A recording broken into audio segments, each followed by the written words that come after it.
lot arriving by Jim's boat. Another lot not far behind. Good evening, Fred. Good evening, Mrs. Rogers. Oh my, is that the boat? Yes, Already, have you remembered everything? I think so. Lemons, slip soles, creams, eggs, tomatoes, butter. That's it, wasn't it? Yes, that's right. Oh my, there's so much to do and there's no match till morning. Calm down, Ethel. Everything is shipshape now. Looks nice, doesn't it, Fred? Nice enough. A bit bar, if you ask me. But then rich folks likes that kind of bar, eh? Rich folks are weird. There's a queer sort of fellow that bought this place. And Spent a whole lot of money on it, he did. And then he gets tired of it and puts the whole thing up for sale. it beats me why the owners wanted to buy a place living on an island. Come off it, Ethel. And take all that stuff out into the kitchen. They'll be here any moment now. Making that steep climb up the hill as an excuse for a drink, I suppose. Like some others I know. That'll be Jim's boat. I'll be getting along. There's another lot arriving by car, I understand. Fred, before you leave, I need 8 loaves of bread and 6 pints of milk in the morning. Remember. Right. Oh, and don't forget the oil for the engine, Fred. I ought to charge up tomorrow or have the lights running down. It was held up at the railway station. It's there now. I'll bring it by first thing tomorrow. And give hand with the luggage, will you? Right.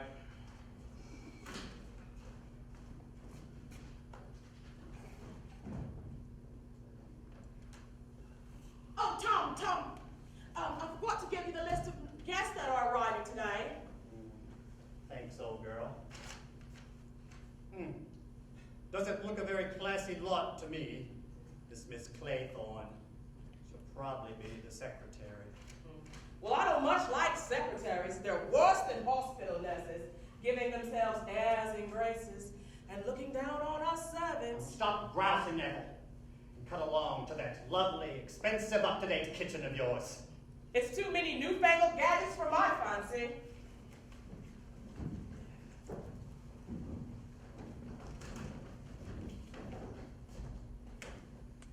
So this is it. How perfectly lovely. Miss Claythorne. You're Rogers. Yes, good evening, miss. Good evening, Rogers. Would you bring up my luggage and Captain Lombard? Very well, miss.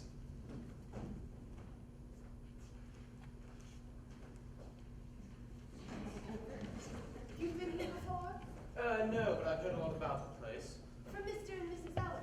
Owen? No, an old pal of mine, Johnny Brewer, built this place. It's a sad and poignant story. A love story. Yes, ma'am, the saddest of all. He was a wealthy old boy and fell in love with the famous Lily Logan, married her, and bought this place for her. This sounds most romantic. Poor Johnny. He thought that by cutting her off from the rest of the world, without even a telephone as means of communication, he could hold her. But of course, the fair Lily, tired of her ivory tower and escaped. Johnny went back to Wall Street, made a few more millions, and the place was sold. And here we are. Well, I ought to find Mrs. Owen. The others will be up in a minute. It'd be awfully rude to leave me here by myself. Oh, would it? Oh, well. I wonder where she is. She'll come along when she's ready. While we're waiting, do you suppose I can get a drink? I'm awfully dry. Of course you could. Bit warm after that steep climb. What's yours? Oh, no, thank you. Not for me.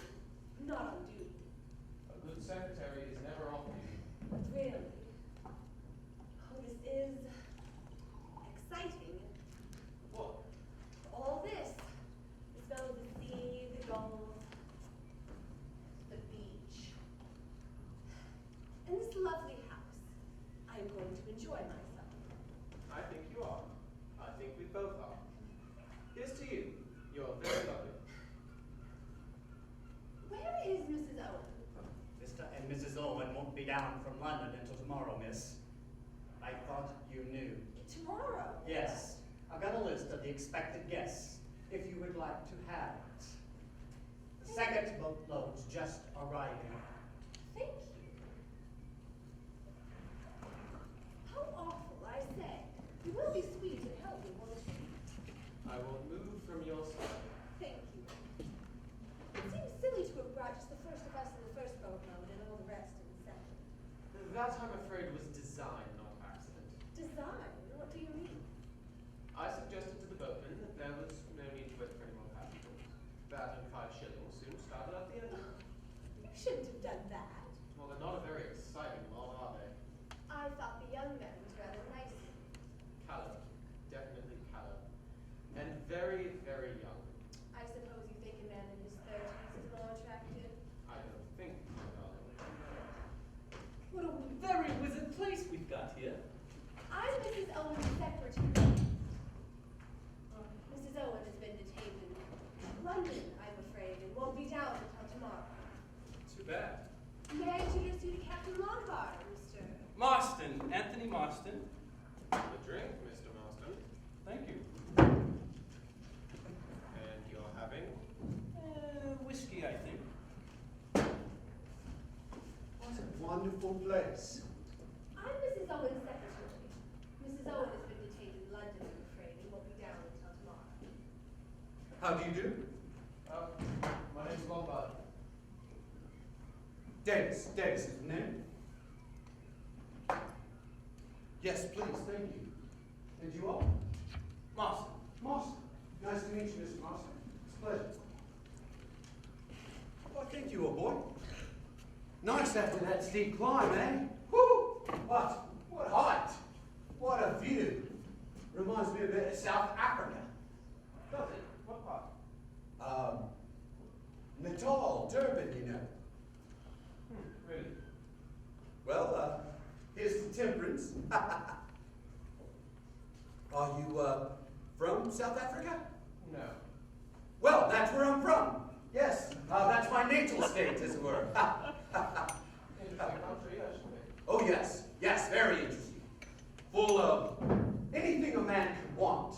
Gold, silver, diamonds, oranges. You might say it's a land flowing with beer and skittles. How do you do? I'm Mrs. Owen's secretary. Mrs. Owen has been detained in London, I'm afraid, and won't be down until tomorrow. May I introduce you to Captain Lombard, Mr. Marston, and, Mr. Davis. Davis is the name. Pleased to meet you. Whiskey and soda, sir? Thank you.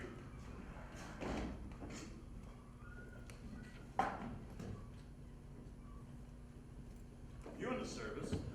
Formerly in the King's African Rifles. To take me in peacetime, I shot it. Pity. When? Where is Mrs. Owen? I'm Mrs. Owen's secretary. Mrs. Owen has been detained in London, I'm afraid, and won't be down until tomorrow. Indeed extraordinary. Did she miss the train? I expect so. Won't you have something? And may I introduce you to Captain Lombard, General Mackenzie, Anthony Marston? I think you all met on the boat, and Mr. Davis. Davis is the name. May I take your case? Do let me get you something to drink. A glass of sherry, dry martini, whiskey and soda. I've never touched alcohol. You've never touched alcohol. I suppose you know, young man, that you left this thing there on the wharf. Oh, I'm afraid, Miss Brent, that was my doing. I wanted to. It seems to me most extraordinary that Mrs. Owen should not be here to receive her guests. Perhaps she's just the sort of person who can't help missing trains. Yes, I reckon that's what she is. Not at all. Mrs. Owens is the least like that. Maybe it was her husband's fault. She hasn't got a husband. How'd you like to go to my room? Yes, I'll take you there. You'll find Mrs. Rogers upstairs, miss. She'll show you to your room. Thank you, Rogers. I'm afraid our host and hostess haven't arrived yet. My name's Lombard. Mine's Wargrave. How do you do? What do you do? Have a drink, sir? How do you do? A whiskey. Wonderful place here, isn't it? Yes, quite unique. Quite unique. Please, sir, make yourself at home. Old Badger Berkeley rolled up yet? Who? Badger Berkeley. He roped me in for this show. When's he coming? I don't think he is coming. No one by the name of Berkeley. The old double-crosser. He's let me down. Well, it's a pretty wizard island. Yeah. Pretty wizard girl, that secretary. She ought to liven things up a bit. I'd say, old man, how about we dress for dinner if there's time? Why don't we go and explore? How wizard? Things are a bit at 6s and 7s, what with the Owens not turning up. Tricky what? Pretty wizard place to spend a holiday. What? Aren't you going to sit down? Well, to tell you the truth, you happen to be in my chair. I'm sorry, I didn't realize you were one of the family.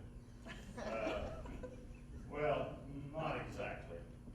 To tell you the truth, I've never been here before. But I've been at the Benton Club for the last 10 years, and my seat is right around in that spot. Makes it very uncomfortable to sit anywhere else. It becomes a bit of a habit. Yes, indeed it does. Thank you. It's a good chair, but not as good as the ones at the club. To tell you the truth, I was kind of surprised to get the invitation. I've received one in over 4 years. It was really very nice.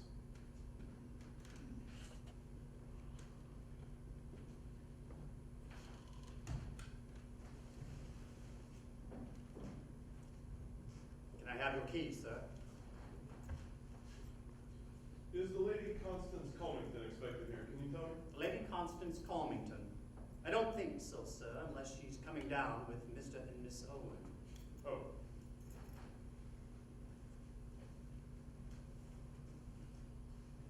Allow me, sir.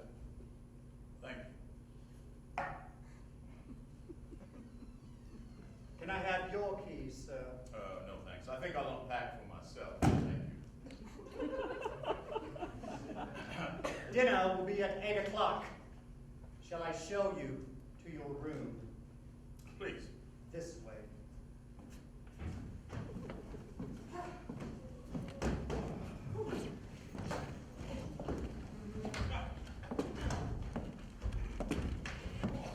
Here we are! I'll go call Rogers. Thank you.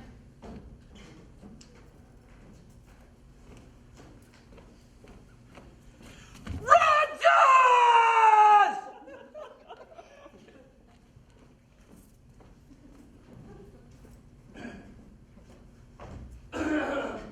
Oh,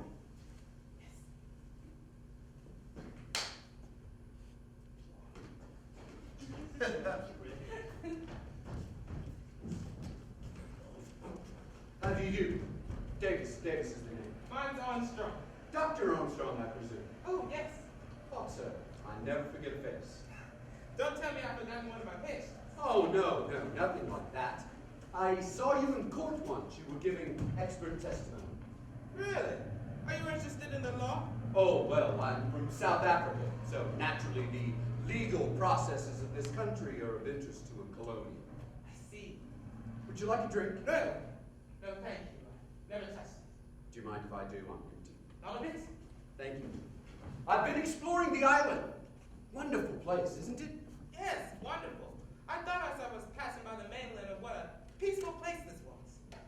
Bit too peaceful for some, I'd say. No, wonderfully restful, wonderfully for your nerves. I'm a nerve specialist if you didn't know. I did know. Did you come down on the train? No, I motored down. Dropped in on a patient. Great improvement, wonderful response. That must be the better part of 200 miles. Did it take long? No, it didn't take long. I never hurried. I never like to hurry. Bad for your nerves. Although a manless young fella almost drew me into a ditch near the Amesbury, shot right past me about 80 miles. Disgraceful bit of driving. You know, I ought to have his number. It would be better, I think, if more people were to take down the numbers of these young road hogs. I agree, yes. But, you don't excuse me. I must have a word with Mr. Owen. Very well. Actually, Mr. Owen will not be, he'll not be.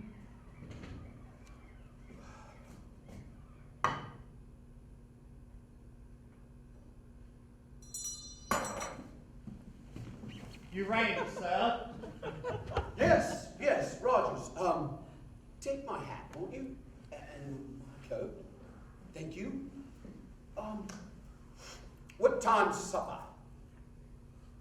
Dinner will be at 8 o'clock, sir. In a quarter of an hour.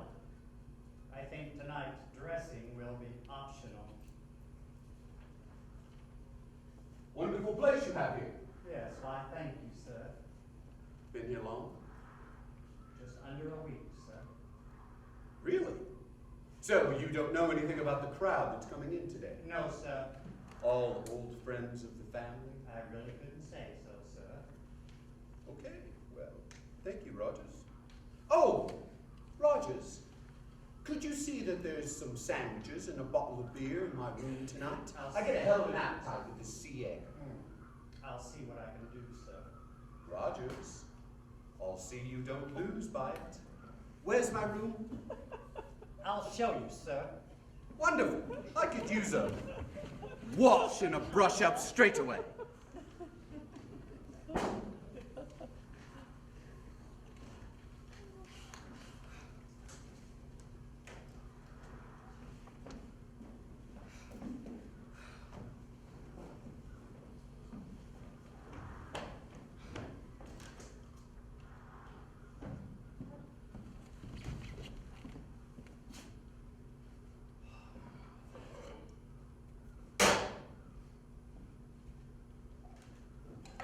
There you are, Rogers. You know, you ought to be giving me a hand with the dirty glasses. You know, you're always leaving the dirty work to me. Here I am with the four-course dinner on my hands, and no one's here to help me. You could at least give me a hand with the dishing it up. And who were you talking to, by the way? Davis, that South African gentleman. No class, if you ask me, and no money either. I don't like him. I don't much like any of them. They're worse than the group we had at the boarding house. Davis, he's off, he's a millionaire or something. You should see his underwear. Cheap as they make them. Well, as I say, it's not treating us right. All these guests arriving today and no mates till tomorrow. What do they think we are anyway? No. Well, anyway, the money is good. And so it ought to be. Catch me going into service again without the money being good. The money is good, so why are you going on about? Well, I can tell you this, Rogers. I don't like being put upon. Cooking's my business, and I'm a good cook. First rate, old girl.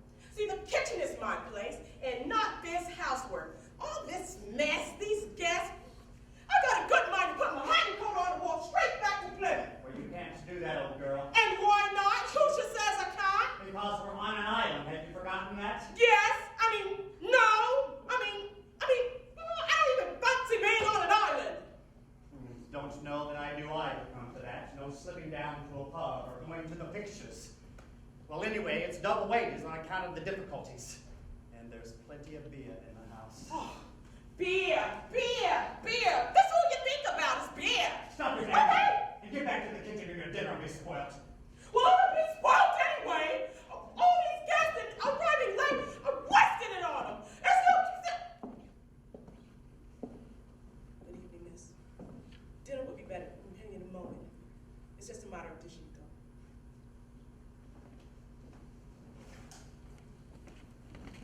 Are you all right, Rogers? Can you manage between the two of you? Yes, thank you, miss. The missus talks a lot, she does. But she gets things done.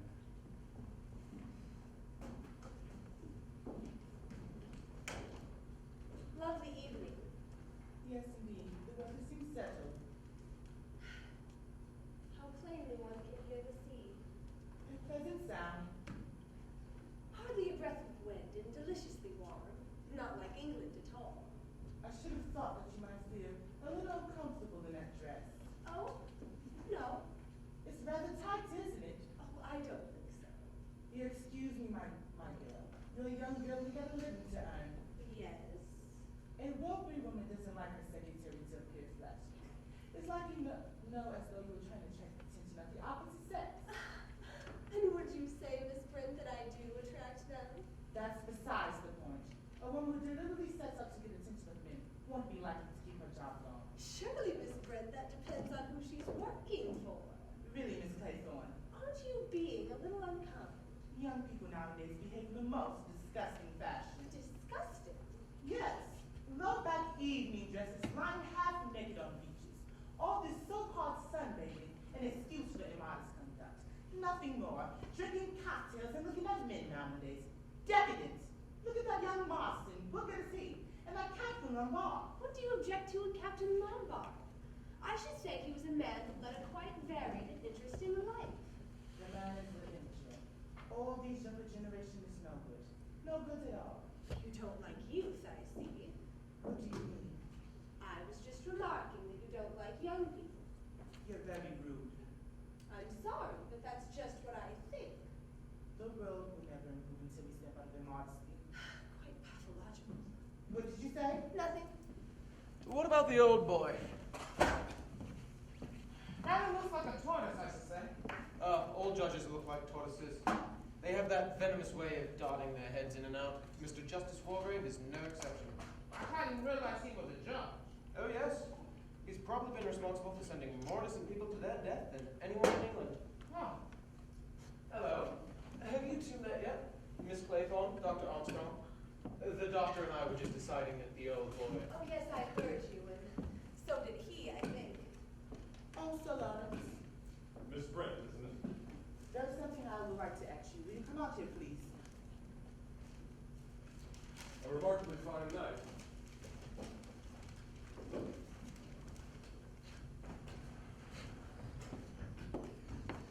So as you guys know, I have an absolutely livid car, a supercharged sports Barletta Carlotta. You don't see many of them on the road these days. I can get over 100 out of it. Came down from London. 208 miles, and I did it in a bit over 4 hours. Not too bad, eh? I think you passed me on the road. Oh, yes? You nearly drove me into the ditch. Did I? Sorry. Sorry? You know, if I had seen your number, I would have reported you. But sir, you were fiddling along in the middle of the road. Footling me, footling? Yes! Why don't we all just have a drink? Good idea. Will you have one, Miss Claythorne? No, thank you. Good evening, Mrs. Owen. Why, Mrs. Owen? You'd make the most attractive wife for any wealthy businessman. Do you always flirt so outrageously? Always. Oh, well, now we know. Tell me, what was Miss Brent wanting to talk to the judge about? She tried to buttonhole him upstairs. I don't know. Funny, she seemed so certain that there wasn't a mystery. You don't think that, that they aren't, What? isn't. Married? Bloody shame we don't know each other. We could have driven down together. Yes, that would have been grand. I'd like to show you what I can do across Salisbury Plain. Tell you what, maybe we can drive back together. Oh, but Awfully silly, I have an empty car. Yes, but she likes the way she's going back. Oh, aren't they sweet? Those 10 little China soldiers. And there's the old nursery rhyme. What are you talking about? What soldiers? What rhyme? 10 little soldier boys going out to dine. One choked his little self, and then there were 9. 9 little soldier boys sat up very late. One overslept himself, and then there were 8. 8 little soldier boys traveling in Devon. One said he'd stay there, and then there was 7. Ladies and gentlemen, silence, please.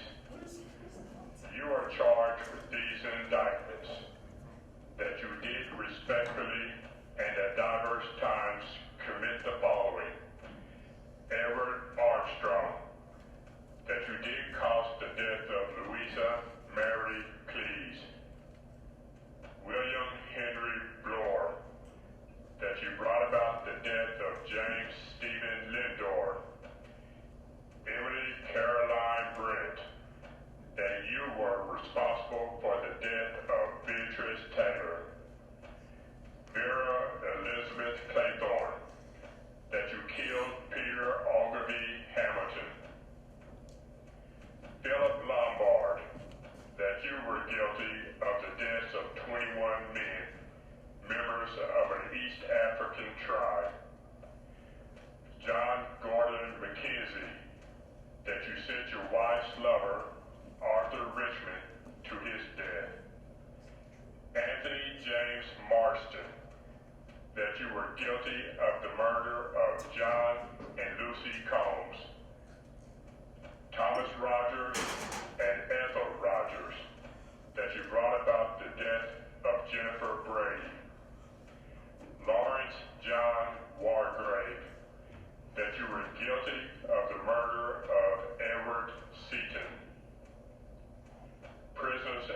Rogers, Brandy. Who is that speaking? Who sounded it? What kind of joke is this? Where the devil did that voice come from? Here we are. Ladies and Turn it gentlemen, off! Turn it off! silence, It's please. horrible! You are charged with these indictments. A disgraceful, heartless, practical joke. So you think it's a joke, do you? Oh, what else it could be? At the moment, I'm not prepared to give an opinion. Who in the devil turned it on, though, and got it going? We must inquire into that. Oh, dear me! Oh, dear me! Oh, excuse me, allow me, madam. Echo. Calm down, pull it together. Get yourself together. You just took a nasty time. Did I think so? Yes. It was the voice. That voice sounded like. Where's the brandy? Thank you. Drink this, Miss Rogers. I'm sorry, I just had a nasty turn. Of course you did. Gave me a turn too, it did. Wicked lies it was, wicked lies. I would just like to know who's the... Who was it put the record on the gramophone? Was it you, Rogers? I was just obeying orders, sir. Whose orders? Mr. Owens. Let me get this quite clear. Mr. Owens' orders were what exactly? I was to put the record on the gramophone. I'd find the records in the drawer there, and I was to start with that one, sir.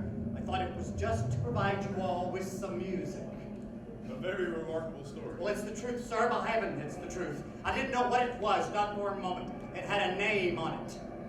I thought it was just a piece of music. Is there a title? Title? Yes, sir. It's entitled Swan Song.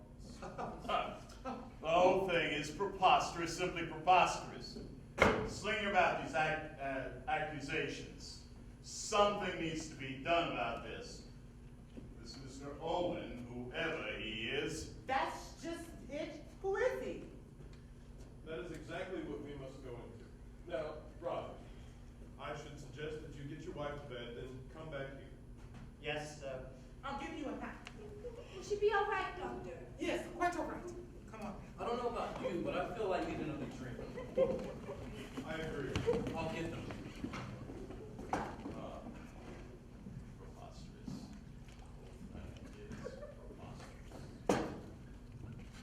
Your drink, sir? I should like a glass of water, please. Yes, I'll get it for you. I'll have a little whiskey, too, I think.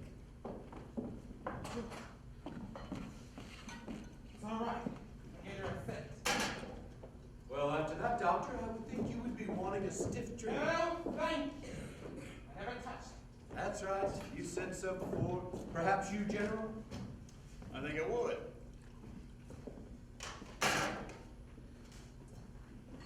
Now then, Rogers, we must get to the bottom of this. Tell us what you know about Mr. Owen. He owns this place, sir. I am aware of that fact. What I want you to tell me is what you yourself know about the man. I really couldn't say so, sir. You see, I have never seen the man. You have never seen the man? No, sir. My wife and I, we just arrived here under a week. We were engaged by letter through the registry office to Regina in Plymouth. That's a classy place. We can check that out. Have you got the letter? The letter engaging us, sir? Yes, sir. Go on with your story. We arrived here just like the letter said on the 4th. Everything was in order. Plenty of food in stock and everything very nice. Just needed a little dusting in that. What next? Well, nothing, sir. Nothing at all. I received another letter yesterday morning by the Morning Post. And we got orders to prepare the rooms for a house party. 8. And then there were the instructions for dinner and for putting on the gramophone.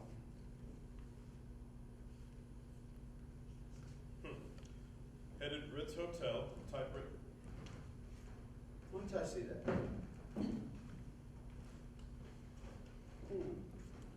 Coronation machine, number 5. Quite new, no defects. Ensign paper, the most common brand. We can try fingerprints, but I think it's been handled too much. Well, quite the little detective.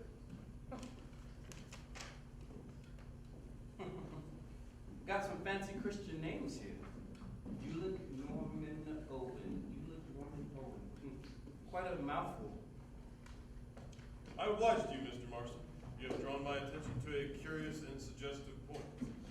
I think the time has come for all of us to pool our information.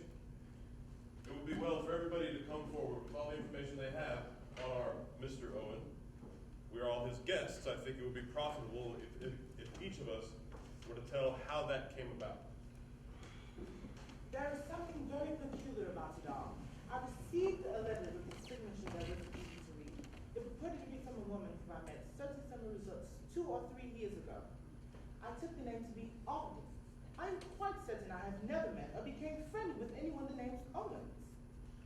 Have you got the letter, Miss Brett? Yes, I'll fetch it for you. Miss Clayton? I never actually met Miss Owen. I wanted a holiday post, and I applied to a secretarial agency. Miss Grenfell was in London. I was offered this post and accepted. And you were never interviewed by your prospective employer? No, this is the letter.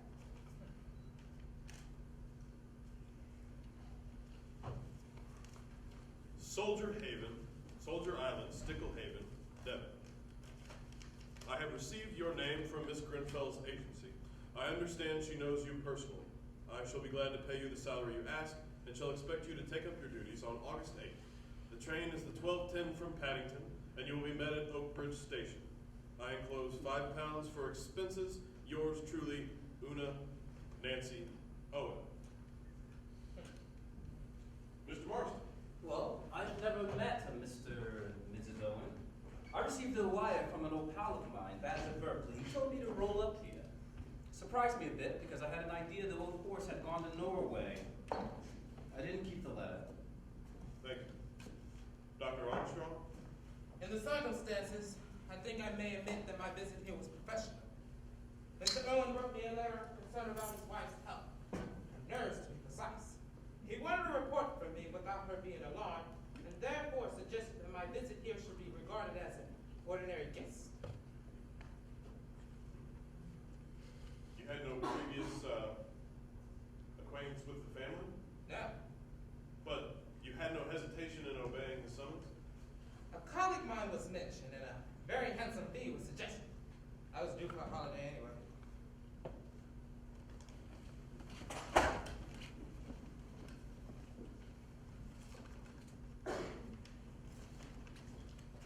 Dear Miss Brent, I do hope you remember me. We were together at Belhaven Guest House in August some years ago, and we seem to have much in common. I am starting a guest house of my own on an island off the coast of Devon. I think there is really an opening for a place where there is good plain English cooking and a nice old-fashioned type of person. None of this nudity and gramophones half the night. I shall be very glad if you could see your way to spending your summer holiday on Soldier Island. As my guest, of course, I suggest August 8th, 12:40 from Paddington to Oak Bridge. Yours sincerely, U.N. Yes, the signature is slightly ambiguous. I like the nudity touch. And here is my own decoy letter. From an old friend of mine, Lady Constance Colmington. She writes in her usual vague and incoherent way, urges me to join her here, refers to her host and hostess in the vaguest of terms. Look here, I just thought of something. In a minute. But We will take one thing at a time, if you don't mind, Captain Lombard. General McKenzie. Got a letter from this fellow, Owen. Thought I'd met him at the club. Said some cronies of mine would be here.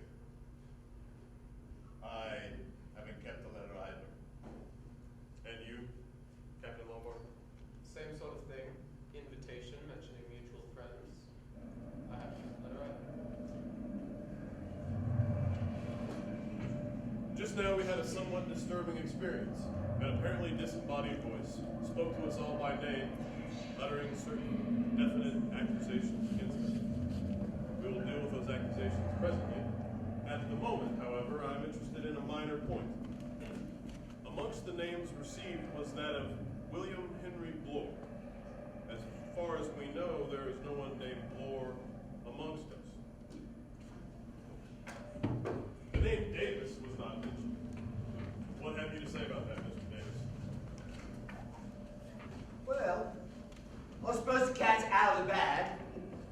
names. My name's William Henry Bloor. I'd like to add something to that, Mr. Bloor. Not only are you here under a false name, but I've also noticed this evening that you are a first-class liar. You claim to come from Natal, South Africa. I know South Africa and Natal well, and I'm willing to claim you've never set foot there in your life. No, you see that? Look, you fellas have got me all wrong. I'm ex-CID. Oh, a hopper. I've got me credentials. I run a detective agency in Plymouth. I was put on this job. By whom? Mr. Owen sent me a nice little money order for expenses. He said I was to come down here and join the guest party as one of the guests. And he gave me a list with all your names on it. Said I was to keep an eye on each and every one of you. Any reason given? Well, he said Mrs. Owen has got a nice bit of valuable jewelry. Mrs. Owen, my foot, I don't believe there's any such person. Your conclusions, I think, are justified. You look Norman Owen, Una Nancy Owen. Each time, that is to say, U.N. Owen, or by a slight stretch of fancy, unknown. It's fantastic. Mad. Oh yes, I've no doubt in my mind that we've been invited here by a madman. Probably a dangerous homicidal lunatic. Oh my God. Whoever it is who's enticed us here has gone to the trouble to learn a great deal about us. A very great deal. And out of his knowledge concerning us, he has made certain definite accusations. Yeah, well, accusations. Right. Oh, that is. I wish to say this. Our unknown friend accuses me of the murder of one Edward Seaton. I remember Seaton perfectly well. He came up before me in trial, June 1930. He was charged with the murder of an elderly woman. He was very ably defended and made a good impression on the jury in the witness box. Nevertheless, on the evidence, he was certainly guilty. I summed up accordingly, and the jury brought back a sentence of guilty. I fully concurred with this sentence, with the verdict, and passed sentence of death. An appeal was lodged on the grounds of misdirection, the appeal was dismissed, and the man was executed. I wish to say this, my conscience is perfectly clear on the matter. In passing sentence of death, I did my duty and nothing more. I sentenced a rightly convicted murderer. Did you know Seaton at all? I mean, personally. I knew nothing of Seaton previous to the trial. The old boy's lying, I swear. Fellow's a madman. An absolute madman. Got a bee in his bonnet. Got the wrong end of the stick all around. Shouldn't hear any more about these accusations. But, in the matter there was mentioned, there is no truth about young Richmond. He was one of my officers. I sent him on reconnaissance in 1917, and he was killed for duty. I also resent the slur on my wife. She's been dead these many years. She was the best woman, absolutely. Caesar's wife. I've just been thinking. John and Lucy Combs must have been a couple of kids I ran over near Cameron's. Beastly bad luck. For them or for you? Well, for me. But of course, you're right, sir. Bloody bad luck for them, too. It was just an accident. They came rushing out of some cottage or other. I lost my license a whole year because of it. Beastly nuisance. This speeding, all this speeding. Young men like you are just a danger to the community. Not my fault. It was just an accident. Might I have a word, sir? Go ahead, Rogers. There was mention of me and Mrs. Rogers and a Miss Jennifer Brady, but there isn't a word of truth in it. You were with Miss Brady the night she died. She was always in poor health, always, from the moment we came to her. There was a storm the night she died, and the telephone was out of order. We couldn't get the doctor to her, so I had to go for him on foot that he didn't make it in time. Anyone will tell you the same. We were devoted to her, did everything possible for her. There was never a word said against us, not a word. Came into a little something after she died, though, I bet, didn't you? Miss Brady left us a legacy in honor of our faithful service, and why not, I might add. What about yourself, Mr. Law? Yes. What about me? Your name was on the list, too. I know. His name was Lindor, right? Placed in London in commercial bank robbery. You heard of that? I recognize the name Lindor, though it didn't come before me. He was convicted on your evidence. You were the police officer in charge of the case. I was, my lord. Lindor got penal servitude for life. Died in Dartmoor a year later.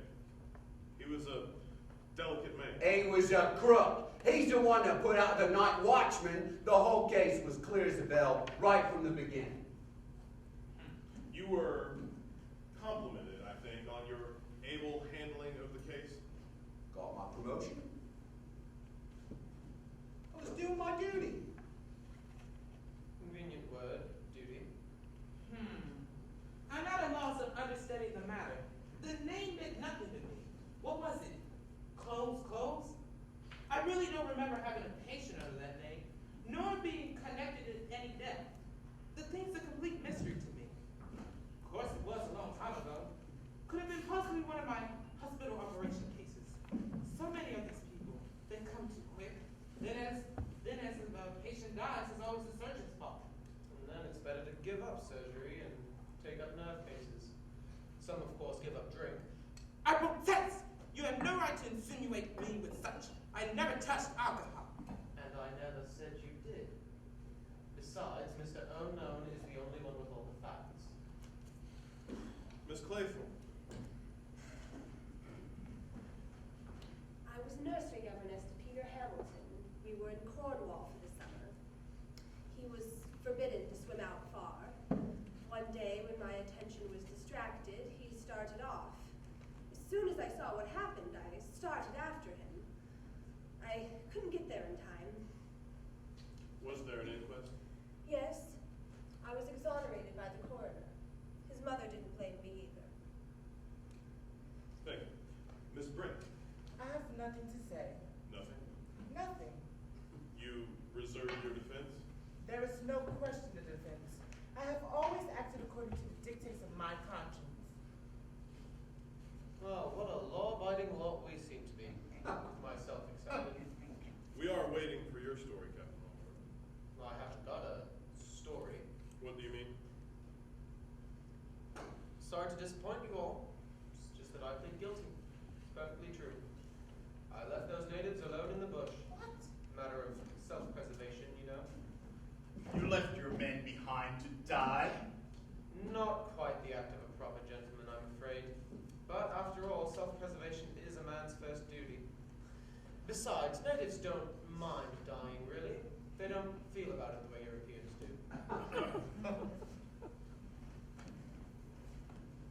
Our inquiry rests there. Now, Robert, who else is on this island besides ourselves and you and your wife? No one, sir. Nobody at all. You're sure of that? Quite sure, sir.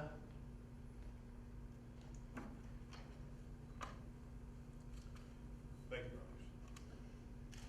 Now, I'm not yet clear as to the purpose of our unknown host in assembling us here. But it seems to me he's not sane in an accepted sense of the word. He may be dangerous. You might need to know that Fred Narracott comes over from the island every day. He brings the milk and the bread and the post and the papers, and he takes the orders. A bit unsporting, what? We should ferret the mystery before we go. This whole thing is like a detective story, really. Positively thrilling. At my time of life, I've no desire for thrills. Well, the legal life is narrowing. I'm all for crime. Here's to it.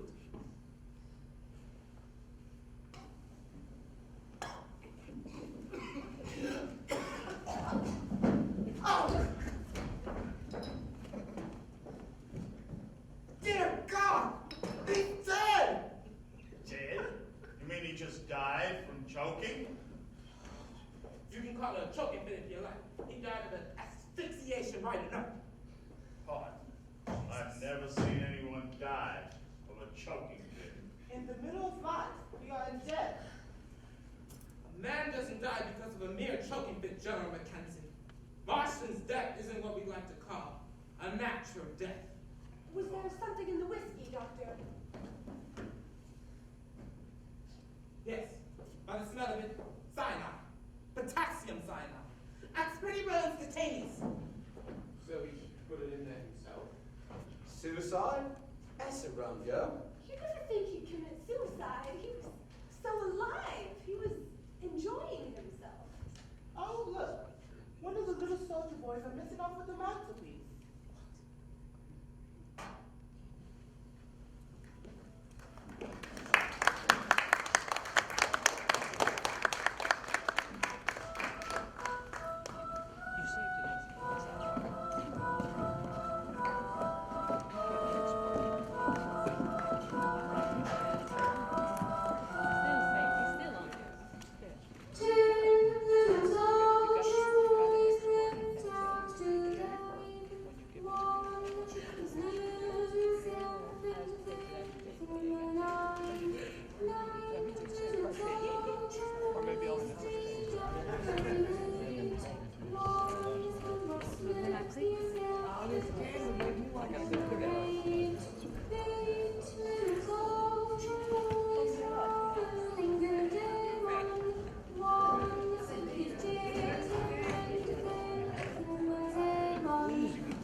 people here to see you. I don't know if you joking.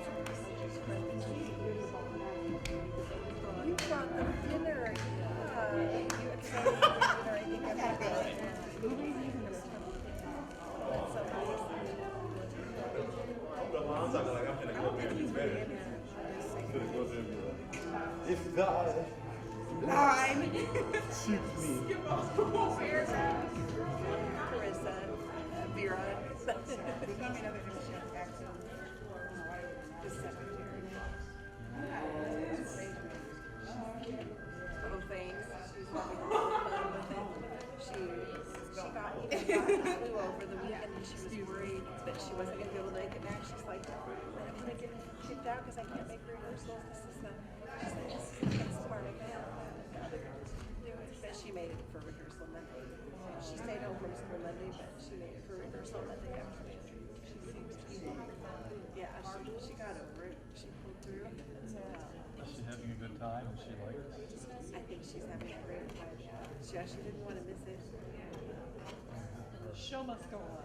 Yes, exactly. Yeah, I was like, well, the doctor says you can't be back in time. She's like, why don't you check with Mr. Herb and see what he says? I don't think he wants on the parents. Oh, sure, you did come in here. Influenza virus. I don't know. Well, I guess maybe that is the show must go on. You can like They really do that. Get weird. Acting. The whole thing? Yeah. It is? Well, I think it's the whole thing. Hold on. All right, I got you. Hold on. Let me see. All right. How many minutes are left on this battery? 4 minutes and 53 seconds, I believe. Or is that right? Is that right? I don't think that's right. 16. So 16? Oh, there we go. Sorry. can you pop it out? Pop it up. You got some light? Probably should press stop. Stop. Oh God, have mercy on my soul.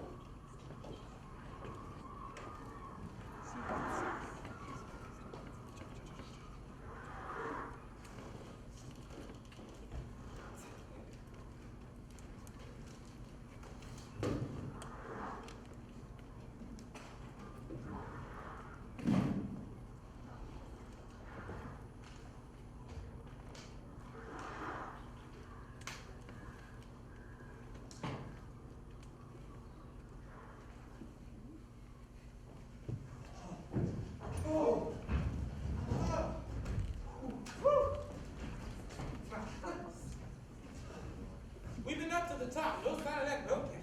It's very early still. I know, but that fellow what brings the milk and the bread, I thought he would have been here by now. Ooh. Oh. No sign of breakfast yet.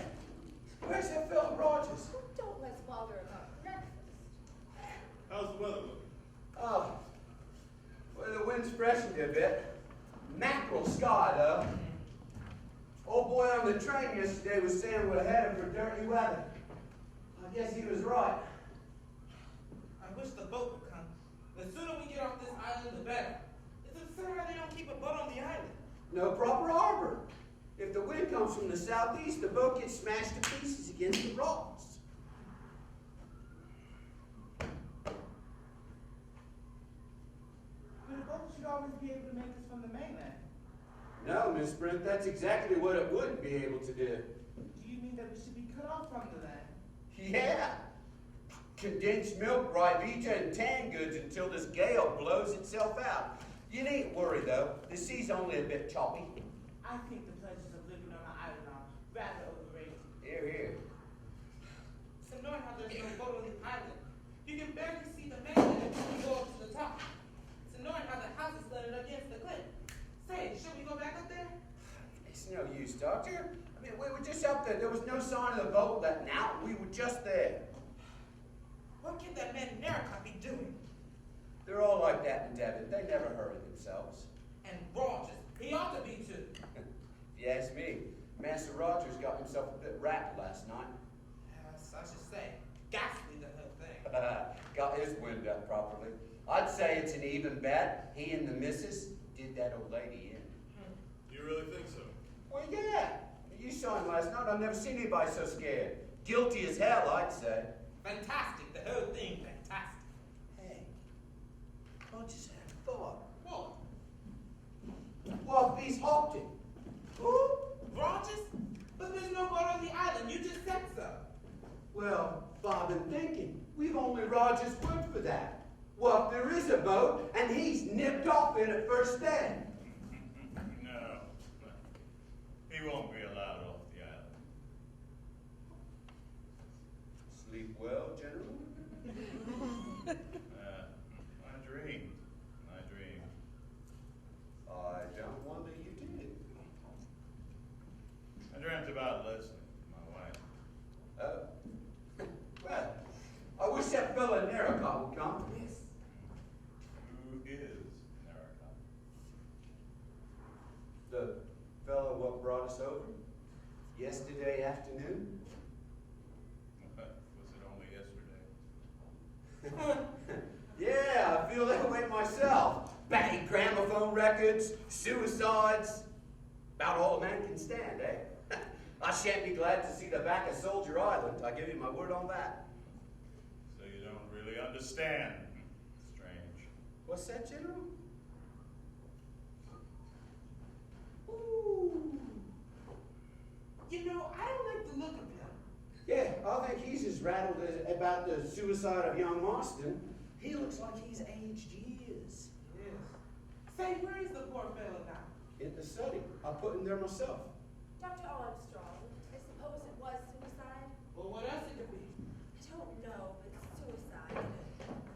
You know, I had a funny feeling last night. This Mr. Unknown Owl, what if he's here on the island? I mean, Rogers may not know, or he may have been told to say no. Rather nasty thought, isn't it? But how can anybody tamper with Marston's dream right in front of us? It was just sitting right out there. Anybody that wanted to put a dollop of cyanide in it, they could have if they wanted to. But There you are, sir. I've been all over the place looking for you. Could you come up and have a look at my wife, sir? yes, is she still feeling under the weather? She's... You won't leave me on the island, will you? I hate this place. Yes, I think the sooner we can get in contact with the police, the better. The police? Yes, the police must be notified in case of a suicide. Oh, yes, of course. What is going on? Still no breakfast. Are you hungry, General? Feeling like breakfast? Leslie, my dear. Oh, no, I'm Vera Claythorne. Forgive me. I'm sorry. I thought you were my wife. Oh,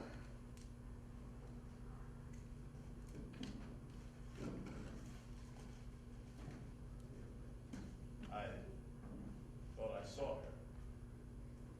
but I thought your wife was dead long ago. That's what I thought. But she's not.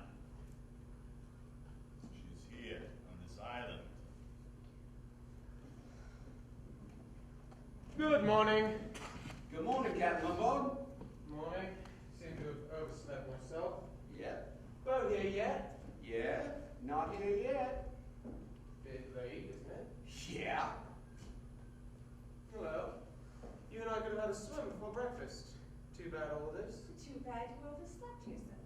Yeah, you must have pretty good nerves to sleep like that, Captain Lombard. Nothing makes me lose my sleep. Huh. Didn't dream of South African natives by any chance, did you? No. Did you dream of convicts on Dartmoor? Say, I don't think that's very funny, Captain Lombard. Well, you started it. I say, I'm hungry. What about breakfast? The entire domestic staff seems to be on strike today. Oh, well, we can always forage for ourselves. Hello. That's strange. What? You remember we found one of these little fellows missing last night? Yes, that ought to leave 9. That ought to leave 9. I'm certain there were 10 when we arrived. So? There are only 8. So there are. I think it's queer, don't you? Probably were only 9 to begin with.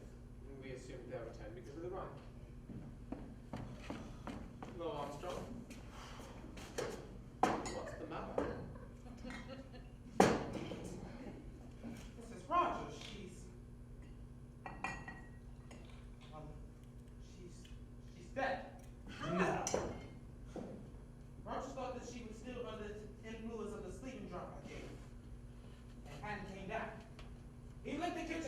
into this room. Then, as she hadn't appeared, he went up. Alarmed by the look of her, he came hunting for me. I should say she's been dead for 5 hours. What was it, her art? Possible to say it may have been. I'm just saying, she had a pretty bad shock last night. Yes. Is it possible she's been poisoned? No. Yes. But no, not cyanide. Maybe narcotic, hypnotic. One of the barbiturates. Chlor. Something like that. Did you give her some sleeping pills last night? Yes, I gave her a mild dose of aluminum. Didn't give her too much, did you? Certainly not. What do you mean All by that? right, all right. No offense. I'm just saying, if she had a weak heart, maybe you gave her too much. The amount I gave her could not possibly kill anyone. Then what did happen? It's impossible to say without an autopsy. If, for instance, this case had occurred in one of your private patients, what would have been your procedure? Without knowing her previous knowledge of her health, I can certainly not give you a certificate, sir. She was a very nervous-looking creature, and she had a bad fright last night. Perhaps it was heart failure. Yes, her heart seemed to fail to beat, but what caused it to fail? Conscience. What do you mean by that, Miss Brett? You all heard. She was accused together with her husband of deliberately murdering her former employee, an old lady. Hey, you believe that, Miss Brent? Certainly. You all saw her last night. She broke down and completely fainted. The shock of having her wickedness brought home was too much for her to handle. She literally died of fear. Well, it's a possible theory. One cannot know without knowing her knowledge of her health. Call it It may have been a cardiac weakness. Call it if you prefer an act of God. Oh, God. No, Miss Brent. You regard it as impossible that a sinner should be struck down by the wrath of God. I do not. In my experience of ill-doing, it seems that providence leaves the work of conviction and chastisement to us mortals. And it is often fraught with difficulty. There are no shortcuts. Let's be practical now. What did she have to eat and drink before she went up to bed last night? Nothing. Nothing. Not a cup of tea, glass of water. She had a cup of tea, that sort always does. Rogers assures me she had nothing last night. Well, he would say as much, wouldn't he? What do you mean by that? That's your idea? Well, why not? You heard it last night. Well, if it's true, Miss Brent thinks it is already. So, they've gotten away with a murder. They're all quite safe and happy about it. Happy? Well, they feel like they're in no immediate danger. Then what happens? Some lunatic on a gramophone spills the beans. What happens next? The woman cracks, goes to pieces. Did you see him last night when she was here on the sofa? Not a bit of husbandly solicitude, not on your sweet life. He was like a cat on hot bricks. And there's your position. They've done a murder and gotten away with it. But now, if it's going to get all rigged up again, it's the woman that's going to give the show away. She hasn't got the nerve to brazen it out. He's fine. Oh, he'll go on lying until the cows come home, but not her. He can't be sure of her. So what's he do? Takes a nice little dollop of something, puts it in a nice cup of tea, and then once she's had it, he takes away the cup and the saucer, and then he tells the doctor, "Oh, she ain't had nothing." Oh, no, that's impossible. A man wouldn't do that. Not to his wife. Miss Claythorne, you'd be... Excuse me, miss. I'm getting on with breakfast. I'm not much of a hand as a cook, I'm afraid. It's lunch that's worrying me. Would cold tongue and gelatin be satisfactory? I could also manage some fried potatoes. And there's some tinned fruit and cheese and biscuits. That will be fine, Rogers. Lunch? Lunch? We shan't be here for lunch. And where in the hell is that bloody boat? What? The boat won't be coming, sir. What? Red Narracot is always here before 8 o'clock. Is there anything else you require, miss? No, thank you, Rogers.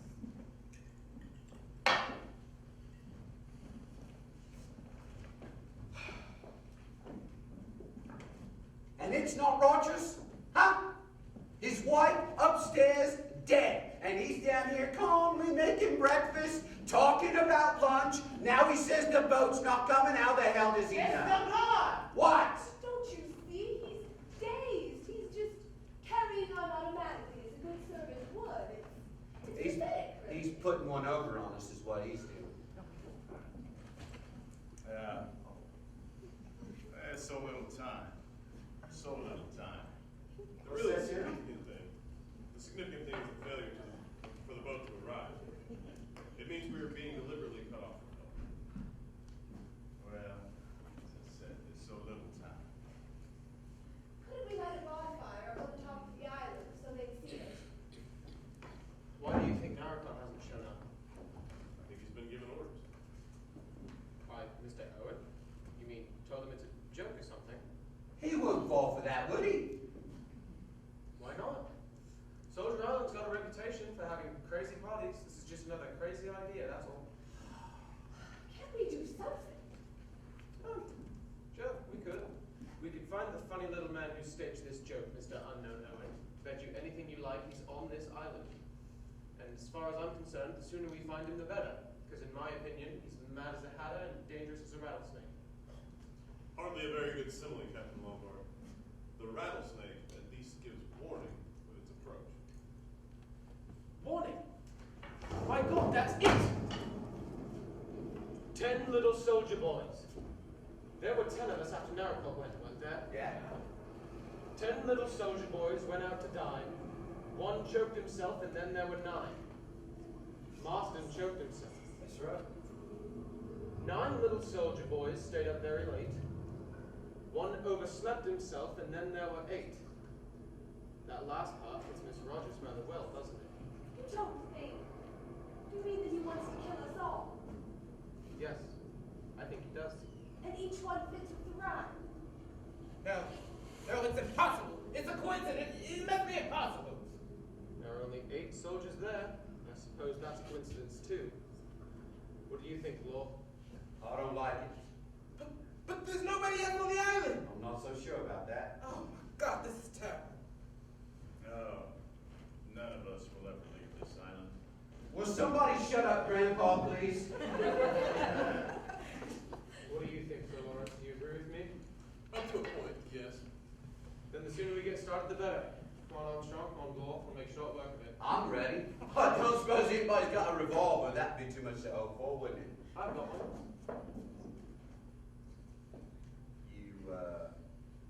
You always carry that thing about with you? Well, usually. I've been in a tight place once or twice, you know.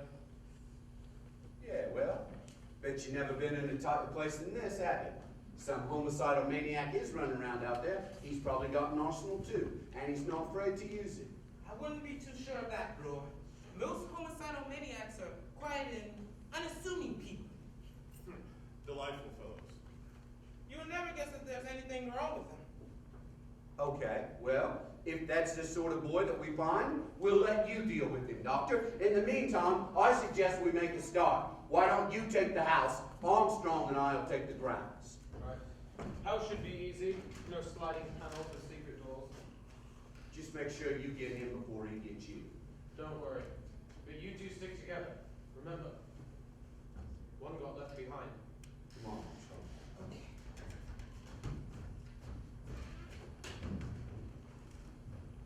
Quite an energetic young man, that Captain Lombard. Don't you think he's right? If someone is hiding on the island, they'll be bound to find him. It's practically bare rock. I think this problem needs brains to solve it rather than brawn. Where are you going? I'm going out to sit in the sun and think.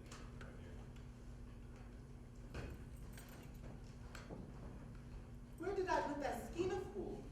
Did you leave it upstairs? Shall I go and see if I can No, find it? I'll go. I'll know where it's likely to be.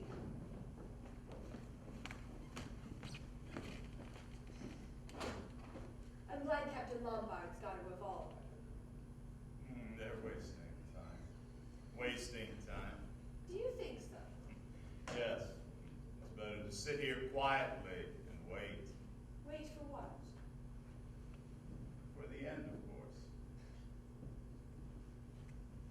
I wonder if I could find Leslie, my wife. Your wife? Yes. If you'd known her, you would have liked her. She was so pretty, so gay. Was she? Yes, she was. I loved her. Of course, I was much older than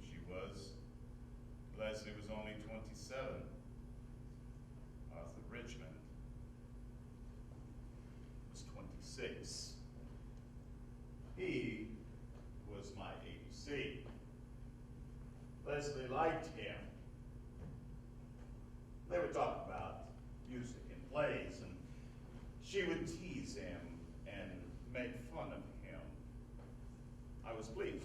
I thought she was taking a motherly interest in the boy. Damn fool. Damn fool, wasn't I? No fool like an old fool. It was just like a book from France. I was there, waiting, and she sent letters to both of us. She placed them in the wrong envelopes. So I knew. Oh, no. It's all right. It was a long time ago. But I loved Leslie very much, and I believed in her. I never told him. I found out. I let it build up inside me here. Murderous rage. Damn young hypocrite! I liked the boy. I trusted him. I wonder what the others are doing. So, I sent him to his death. Oh, It was quite easy. Mistakes were being made. It just seemed as another blunder by sending a young, experienced officer to his death. So very easy. Leslie never knew. I never told her that I knew. We tried to go on as usual, but things were never the same. She died of pneumonia. She had a heart-shaped face, and gray eyes, and brown, curly hair. oh, don't. I thought you would understand. I thought you would know. What do you mean? You don't understand.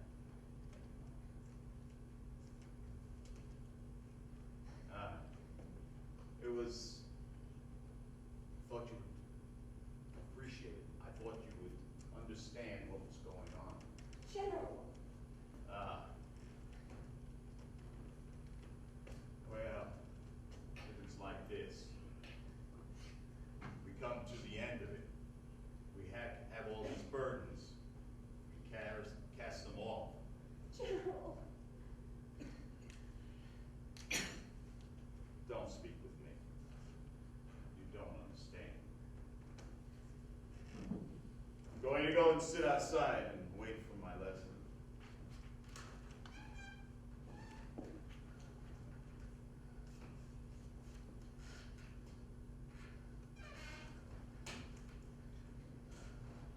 Oh, that was bloody terrifying. All correct. No secret passageways. One corpse. Don't. I say, you look low. How about a drink to steady your nerves? A drink. 2 corpses in the house at 9 o'clock in the morning, and all you can say, have a drink. An old man going quite crackers. Have a drink. 10 people accused of murder. That's all right. Everything's fine as long as you have a drink. Okay, say this. Who are you? You're nothing but a waster. An adventurer. You make me tired. I say, you are better. What's the matter, my sweet? I'm not your sweet. I'm sorry, I rather thought you were. Well, you can think again. Oh, come now, you know you don't really feel that way. We have something in common, you and I. Rogues and murderers can't fall out. Rogues and murderers. Okay, you don't like the company of rogues and murderers, and you won't have a drink. I'm going to go finish searching the house.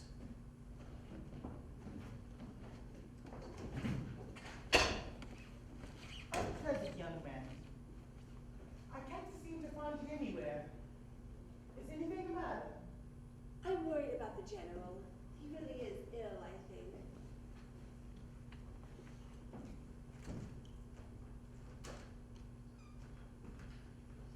Looking out for the boat, General.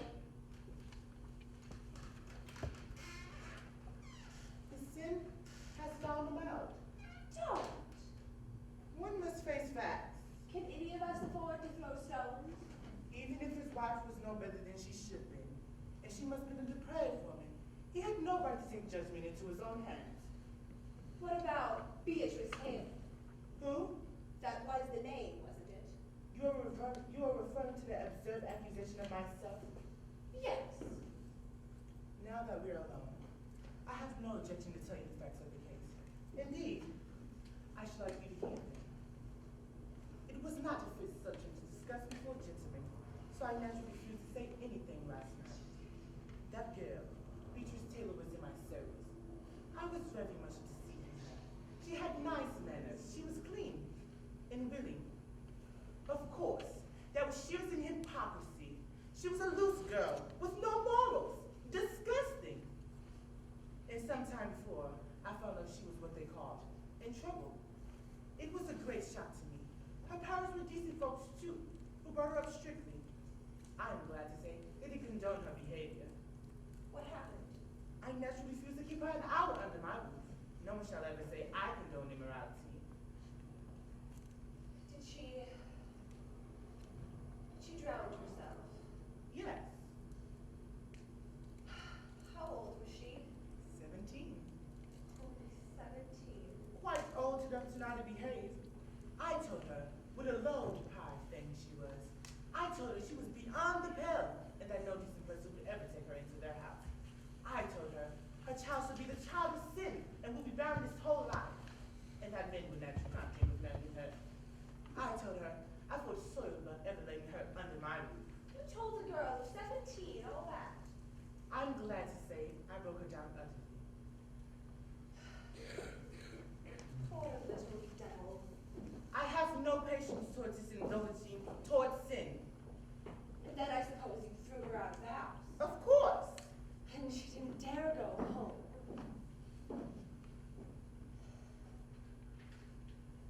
What did you feel like? Feel like? When you found out she drowned herself? Didn't you blame yourself? I had nothing to reproach myself. I believe you really feel that way. That makes it even more horrible. That girl's unbalanced. The heathens are sucked down in the pit which they made, in the nets which they hid and their own foot taken. The Lord is known by the judgment he executes. The wickedness is snared in the work of his own hands. Breakfast is ready. The wicked shall be turned into hell. Be quiet. Do you know where the gentlemen are, miss? Breakfast is ready. Sir Lawrence Wargrave is out sitting in the sun. Dr. Armstrong and Mr. Bloor are searching the island. I wouldn't bother about them. Shall not the isle shake at the sound of the fall, when the wounded cry, and when the slaughter is made in the midst of feet? Shall we go in? I do not feel like eating. General, breakfast is ready. Then all the princes of the sea shall come down from the throne and lay away their robes, and put off the burned garments. They shall clothe themselves with trembling. They shall sit upon the ground, and shall tremble at every moment at astonishment of thee. Reading aloud, Miss Brent? Yes, it is a custom to read a proportion of the Bible each day. And a very good habit that is, I'd say. What luck did you have? You've been all everywhere. No hidden caves, no secret hiding place. There's nowhere for anybody to hide anywhere. That's true. What about the house, Captain Lombard? No one. I've searched the place from attic to cellar. I'll stake my life there's no one in here but us.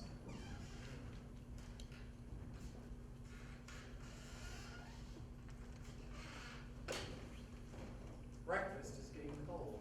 Ah, breakfast. Mon Bloor, you've been yelling for breakfast all day. Let's eat, drink, and be merry, for tomorrow we die. Or who knows, maybe even today. You ought to be ashamed of such levity, Captain Lombard. Come on, General. Can't have this. Breakfast, I say. Good God! One note left behind. There's a knife in Mackenzie's back. Dear God! He's dead! But how can that be? We've searched the island. We're the only ones here. Exactly, my dear sir. Don't you see this cunning and clever criminal? Stayed comfortably one stage ahead of us. That he seems to know the next thing we're You know, there's only one place that a successful murderer could hide and have a reasonable chance of getting away with it. One place. Where? Here. In this room. Mr. Owen is one of us.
Sir Lawrence, Well, Mr. Moore, I was wanting to get you alone. What you were saying this morning about the damn murder being one of us, I think you're right. And I think I know who it is. really? Have you heard of the Lizzie Borden case in America? Older couple killed by an axe in the middle of the morning. Now, the only one that could have done it was the daughter. She was a respectful, middle-aged spinster. Incredible, right? So incredible that they let her off. But they never found another explanation for who done it. So your answer to the problem lies with Miss Brent. She's as mad as a hatter. And it's religious mad. I'm telling you, she's the one we need to keep an eye on her. I must admit, I thought your suspicions lied in a different court. Well, yeah, but I've changed my mind. And I'll tell you why. She's not scared. And she's the only one what isn't. And I'll tell you why. Because she knows she's got nothing to worry about. We've made some coffee. It's cold in here. Lost the electricity. Boy, you'd never know from the weather this morning that it was beautiful. Captain Lombard and Roger still out. Yeah. Waste of time, though. No boat's gonna make it. They couldn't make land even if they were here. Miss Brent, Allow me. you were right to insist on us going to lunch. Drinking some brandy with it. I feel better. The court always adjourns for lunch. All the same, it's a nightmare. It feels as though it can't be true. What are we going to do about it? We must hold an informal court of inquiry. Perhaps we can at least eliminate a few innocent people. What about you, Miss Claythorne? You haven't got an idea, have you? Well, if Miss Claythorne suspects one of us three, that's a rather awkward question. Well, I'm certain it isn't any of you. If you were to ask me who I thought it was, I would say Dr. Armstrong. Armstrong? Yes, because you see, he's had far and away the best chance to kill Mrs. Rogers. Terribly easy for him as a doctor to give her an overdose of some sleeping stuff. Yeah, but someone else handed her the brandy, remember? Her husband had a good opportunity of administering a drug. Oh, it's not Rogers. He ain't got the brains for it, nor the money. Plus, anyone can see he's scared stiff. Oh, God! Oh, it's just so storm out there. What did you think it was? Beatrice Taylor? Ah, is that coffee? Good. Taking the coffee now, you see. Such restraint in the face of danger is nothing short of heroic.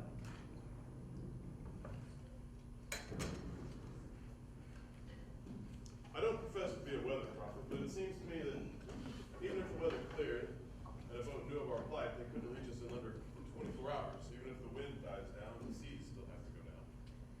You're awfully wet. Anyone swimmer, would it be possible to make it to the mainland? It's over a mile, and in this weather you'd be dashed to the rocks and drowned.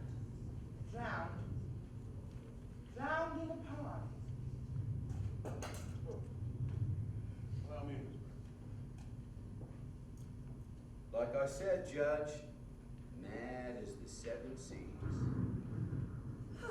It is terribly cold in here. I could light a fire if you like, miss. That would be a good idea, Rogers. Excuse me. But does anyone know what's become of the top bathroom curtain? Really, Rogers, have you gone back to... The bathroom curtain? Yes, sir. Scarlet oil silk. It's missing. Anybody seen a scarlet oil silk curtain? No good, I'm afraid. Well, that's fine, sir. I just thought it was rather odd. Everything on this island is odd. I'll chop some sticks and get a few knobs of coal, miss, and get a nice fire going. I wonder if you'd like some coffee. He is terribly wet. Rogers!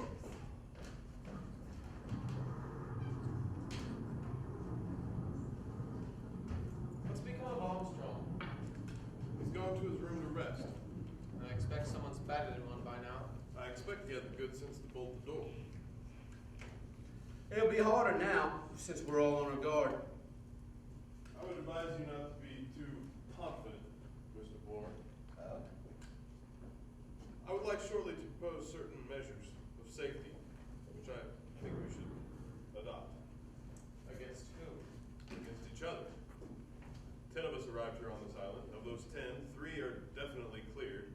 That leaves 7 little soldier boys. One of whom is a bogus little soldier boy. Exactly. Well, in spite of what Miss Claythorne says, I think you and Dr. Armstrong are above suspicion. I mean, after all, he's a well-respected doctor, and you're known all over England. That doesn't mean anything at all. Judges have gone mad before now, so have doctors. Here, here. Policemen as well.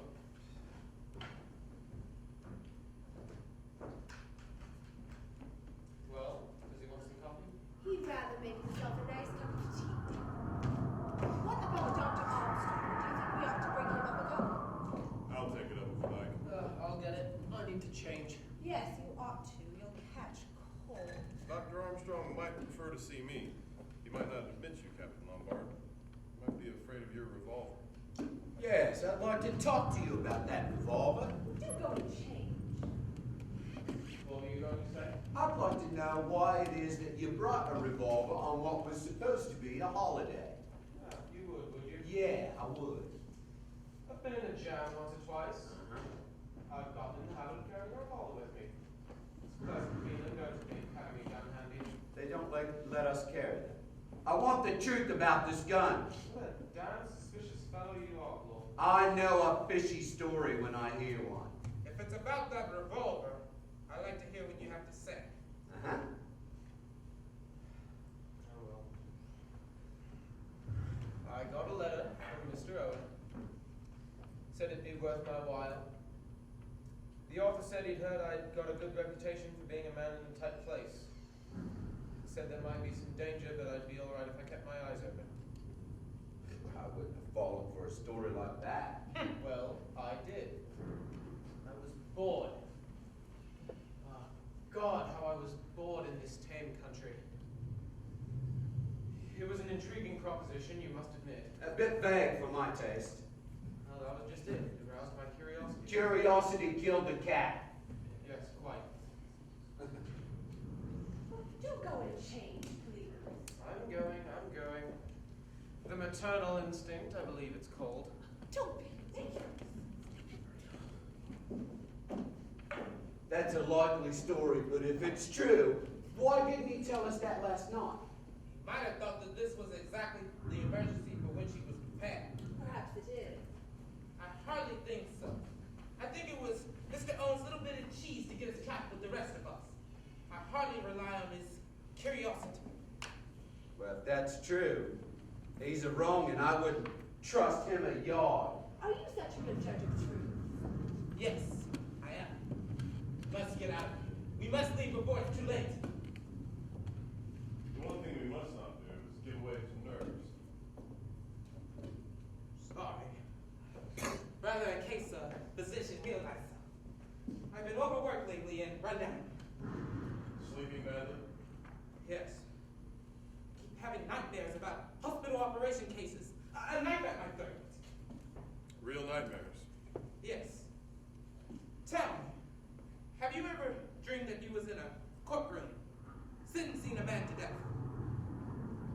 by any chance referring to a man called Edward Seaton? I can assure you, I would lose no sleep over the death of Edward Seaton. A particularly brutal and cold-blooded murder. The jury liked it. They were inclined to let him off. I saw, however. I cooked Seaton's goose. It's cold in here, isn't it? Yes. I wish Rogers would hurry up. Yes, where is Rogers? He said he's off to get some sticks. Sticks? Sticks, oh my God! How many are left? Are there only 6? 1, 2. No, there's only 5. 5? Rogers and Lombard? Rogers! Oh, no. Rogers! Where the hell is Laura off to like a madman? Oh, Philip, Have you seen Rogers? No, why should I? 2 more soldiers are gone. 2? I thought it was you.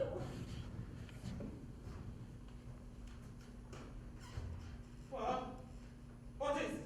In the scullery. Is he? He's dead, all right. How? An axe. Looks like someone came up behind him whilst he was bent over the wood box. One chopped himself in half. And then there were 6. Stop it. Vera, stop it. She'll be fine. What's next, boys? Bees? Do they keep bees on the island? What? Next verse, isn't it? 6 little soldier boys playing with a hive, a bumblebee stung one, and then there were 5. Bumblebee stung one. We all looked pretty spry. God, you don't think.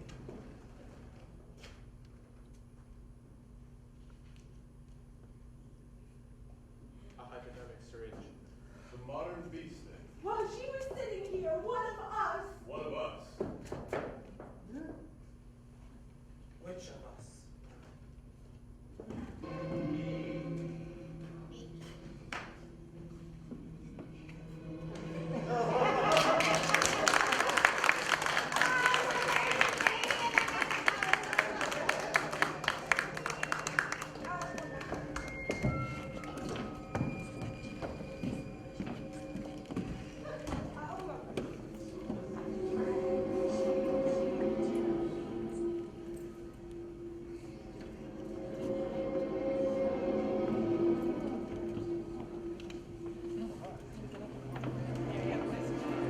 This is the second intermission, 10 minutes.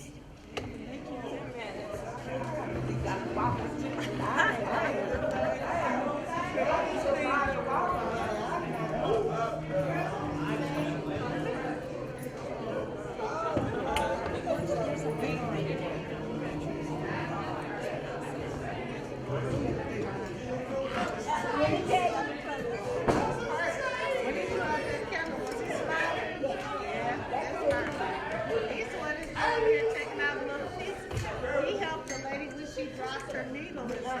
That's fine. Yeah, it's all right. Her's just a bad guy. Oh, I think it's right. I think it's right.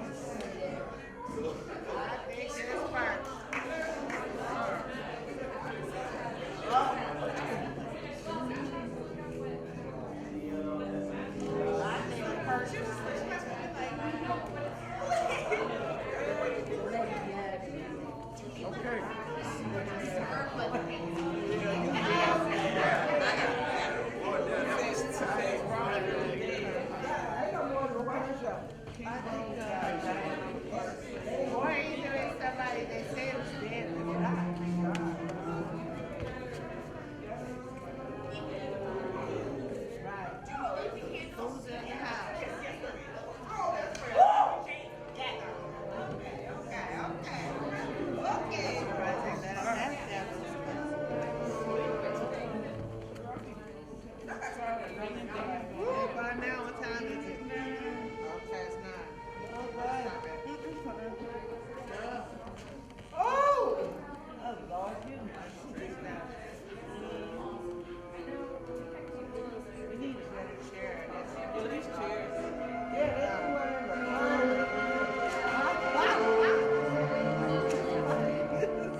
No, 7. It can't be 7 on a Saturday. 7 o'clock on Saturday? I think it's like sometime in the morning.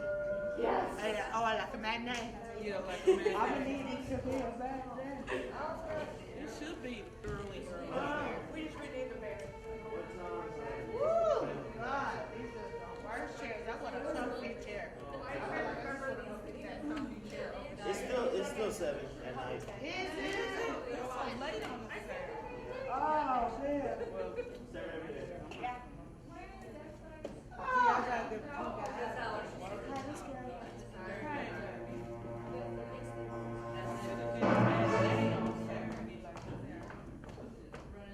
I play on tomorrow night. I'm playing Erica. The one that. I didn't see it.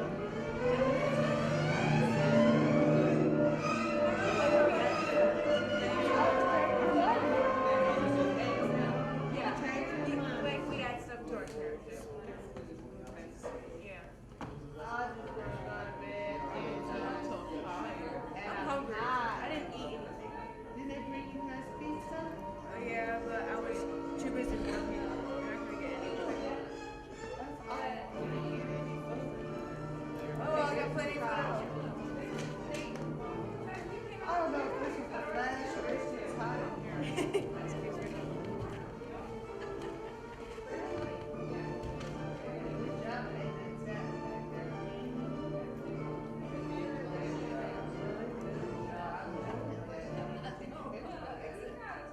Yeah, we didn't get any pictures of them doing it.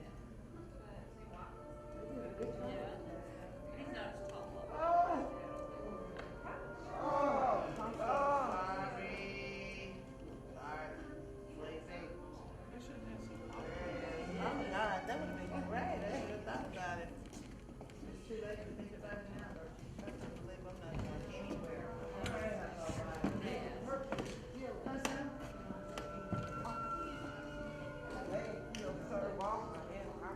Walking, yes. I know, I'm so upset. That's all right, after year morning, see that smile.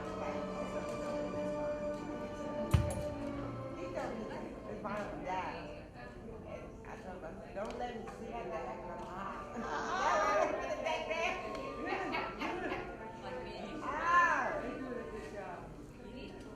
They are.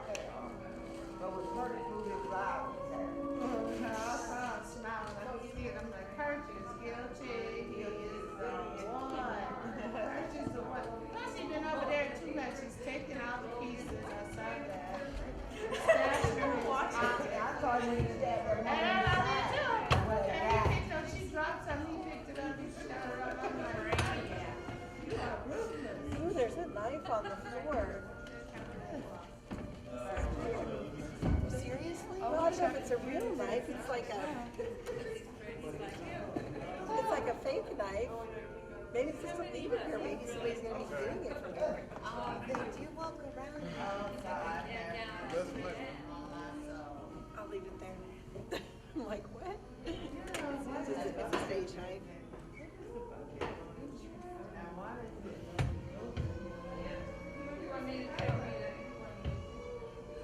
Orange bucket. What is that orange bucket, hey guys? Over your nose. Orange bucket. Why you want to open that orange bucket? Trayvon, what's the orange bucket up there swaying? The orange puff. Up there. Why is it swaying?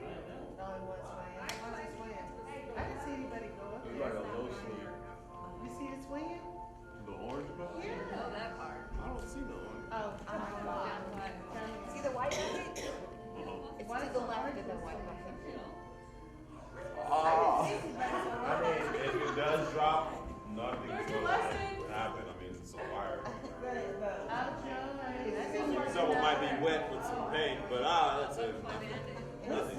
Some bleach and watch out. No, I'm just saying. When you said that, I thought about it. Yeah. Well, nobody went up there before you started swaying.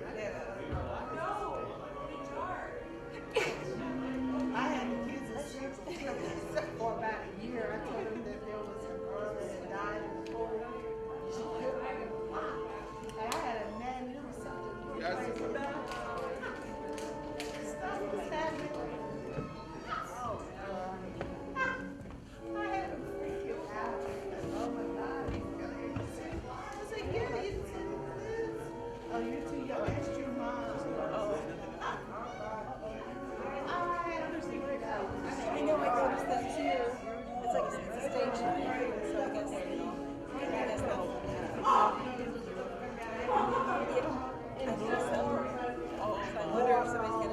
How were they thinking? How?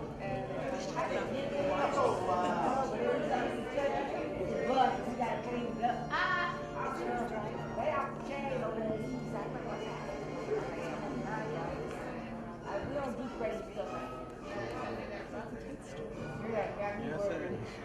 I'm worried. I'm trying to figure out. I didn't see anybody else in the woman you don't have any resources. There's no breeze. Thanks. She's had so much fun. There's one. I'm telling you, her is killing. Don't get it back. Well, I don't know. She's very excited about it. I could be wrong. Somebody could be coming back like Hey, Tupac! I think personally killing too. What did you say? I think personally killing. I do too. He stays over there with the little stick man. Yes, he's over there. He's always over there with the stick man. He was messing with the lady. Okay, yeah, I've heard. He's guilty. Plus he came over, he blew up the candle, he was smiling like, I wanted it, Well, maybe Dr. Parker be back among the living. I mean, Lord, Oh, right. figured it out. I think it's Kimber out there. He's a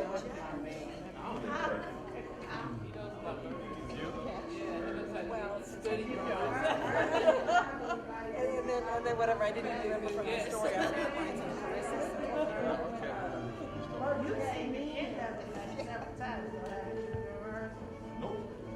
Lies, you can tell. Who done it's on TV? I can't remember. We saw one 3 years ago. We can't remember. That boy blood be lying. Y'all would have made a smile with you. We had pizza on the last day. Unless it's full.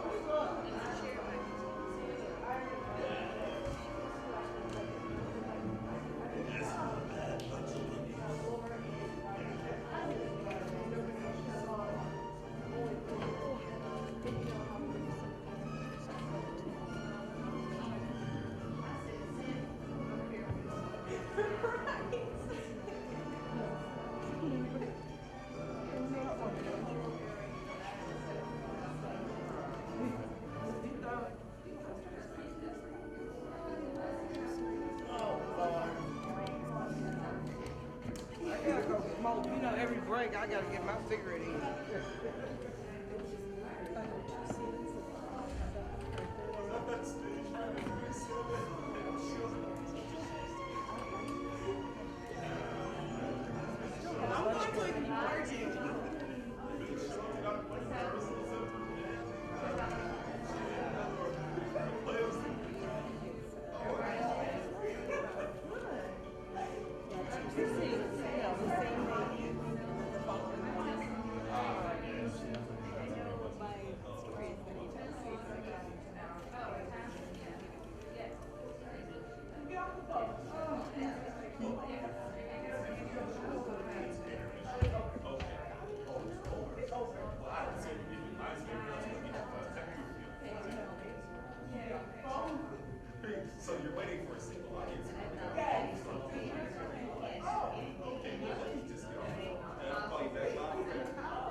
soldier boys sitting in a room, watching each other and waiting for the boom.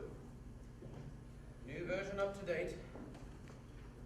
I hardly think this is a moment of facetiousness. Well, I'll have to relieve the blues somehow. Damn that electric plant running down. Why don't we play a nice round game? How about inventing one called Suspicions? A suspects B, B suspects B, C, and so on. Let's start with Blore. It's not hard to see whom Blore suspects. I'm your fancy art table. I wouldn't say no to that. You're quite wrong, you know. Abstract justice isn't my line. If I were to commit murder, there'd have to be something in it for me. All I'm saying is you've been acting suspiciously from the start. You brought a revolver. You told two different stories about it. Now you're saying that it's missing. It is missing. Likely story. What do you think I've done with it? I've suggested myself that you should search me. Oh, you haven't got on yet. You're not that stupid. But you know where it is. You mean I've cached it ready for the next time? I wouldn't be surprised. Why don't you use your brains, Blore? If I'd wanted to, I could have shot the whole lot of you by this time. Pop, pop, pop, pop. Yeah, but that's not the big idea, is it? Crazy touch? My God, man, I'm sane enough. The doctor says that there are some lunatics that you would never know are lunatics. True enough, I'd say. We shouldn't just be sitting here doing nothing. There must be something we can do, surely something. If we lit a bonfire. In this weather? It's simply a matter of time and patience. The weather will clear, then we can do something. Light a heliograph, bonfire, signal. Question of time. Time. We shall not afford any more time. We shall all be dead. Poor Louise. What was her name? Please? Was it nerves that made you do her in, Doctor? No drink. I used to be a heavy drinker. God help me. I was always drunk during my hospital operation cases. Quite very simple operation cases. My head was shaking all over the place. I remember her now. A big, heavy, countrified woman, and I killed her. So I was right. That's how it was? Sister knew. And she was loyal to me, or to the hospital. I gave up drinking, gave it up altogether, and went to study for nervous diseases. Very successfully. One or two lucky shots would have won into important women. I don't know. I got up to the top of the tree. And then down will come Cradle, doctor and all. Would you stop your damnable snarling and joking? Gentlemen, please, we can't afford to quarrel. That's okay by me. I apologize. Sorry, it's just this terrible inactivity that just gets on my nerves. I think the precautions we have now adopted will be had. Each of us have submitted to a search, so we know that no man is armed with firearm or knife, nor has any man got cyanide or any other drug about his person. So long as we remain in sight of each other, the events that have so far happened cannot be repeated. You think we're safe? Safe? You're awfully silent, Vera. There isn't anything to say. I wonder what the time is. It's this awful waiting for the hours to go by, and yet feeling as though they may be the last. What is the time? I have no idea.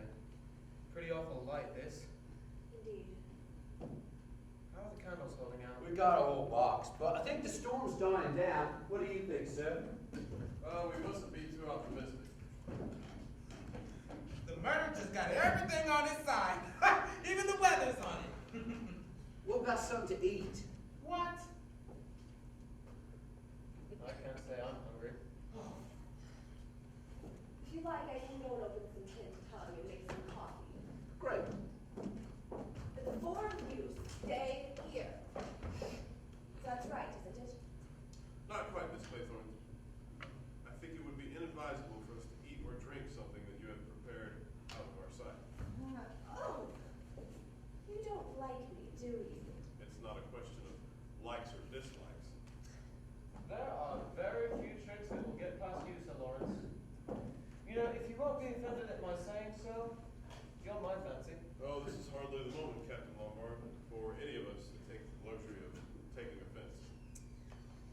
don't think it's law. I may be wrong, but I can't feel you've got the brains for this operation. All I can say is that if you are the criminal, I take my hat off to you for a damn fine actor. Thanks for nothing. Don't think it's the doctor. He hasn't got the nerve. You've got plenty of nerve, Vera. However, you strike me as eminently sane. Therefore, you'd have to have a thoroughly good motive in order to commit murder. Thank you. I got something. Ah, splendid. Animal, vegetable, and mineral. That man. He says he's a police officer. But we have no proof of that. Before the gramophone, he said he was a South African millionaire. Maybe the police officer is another impersonation. What do we know about him? Nothing. Nothing at all. He's a policeman, all right. Tap his feet. That's enough out of you, Captain Lombard. Yes, it all works out quite prettily.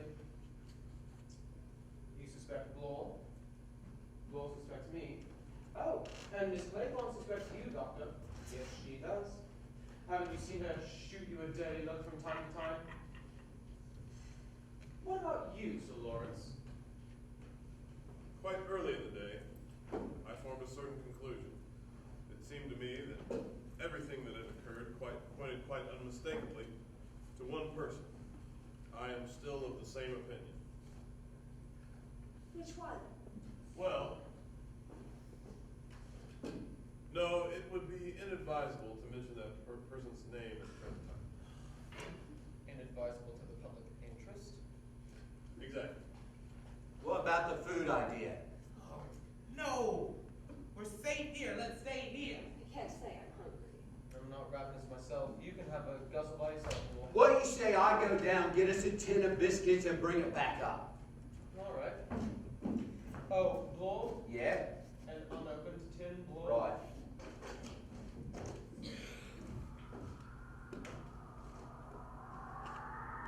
It's only the wind making the curtains rattle. I wonder what happened to the bathroom curtain. The one Rogers missed. By the wildest stretch of imagination, I cannot imagine what a homicidal maniac wants with a scarlet oil silk curtain. Things seem to be going missing. Miss Brent had lost a skein of knitting. So the murderer, whoever he or she is also a kleptomaniac. How does it go? 5 little soldier boys. Going in for law. One got in chancery. In chancery, but how could that apply? Unless, of course. Precisely, my dear young lady. And that's why I will be sitting right here. Ah, but I'm casting you for the role of murderer, not victim. Now, the term can apply to a boxer. Well, maybe we'll start a free fight. That seems to let you out, my dear. It's this awful rhyme. It keeps going round and round in my head. I think I shall remember it until the day I die.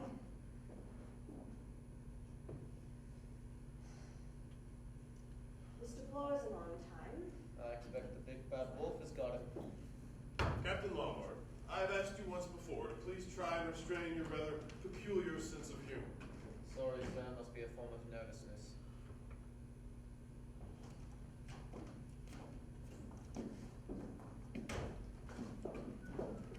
Let's see. Put your hands up. Search him.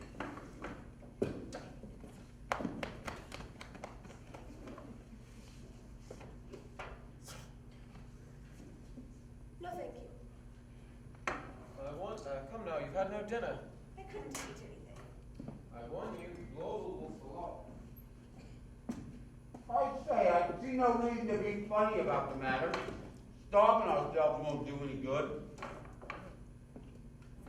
How about we for the cigarettes? No, I haven't got any. I'm all out too. Fortunately, I'm a pipe smoker. I've got a whole box upstairs in my suitcase. I'll go get them. I could use a cigarette myself. See that the 4 of you stay where you are. Not bad, these biscuits. What are they, cheese? Cheese and celery. She ought to have had some. Her nerves look like they're in a bad state. Can't say that I agree with you there, Doctor. Miss Claythorne strikes me as a very cool and resourceful young woman. Quite remarkably so. So that's your idea? hardly likely a woman. You and I, Doctor, see women from slightly different angles. What would you want to say to a spot of whiskey? All right, as long as we tap an unopened bottle.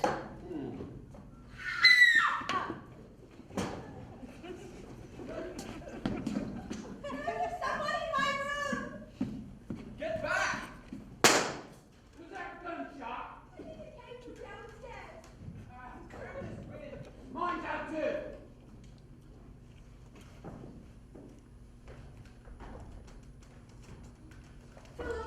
Philip, where are you? I've lost you. Philip! Why can't we have some light? It's awful in the dark. You don't know where you are. You don't know where anyone is. It's that damn draught on the stairs blowing all candles out. Where is Dr. Armstrong? I'm looking for the matches. Never mind matches, get some more candles. I was horrified to death. It went right around my throat. What did? The window was open in my room, and it blew out the candle when I opened the door. And then a wet strand of seaweed touched my throat. I thought, in the dark, that I was being strangled by a wet hand. I don't wonder you yelled. Who hung the seaweed there? I don't know, but when I find out, I'll be sorry he was ever born. Who's that? It's all right, Miss Clinton. It's only me. Here we are. Who the devil fired that shot? Who was it?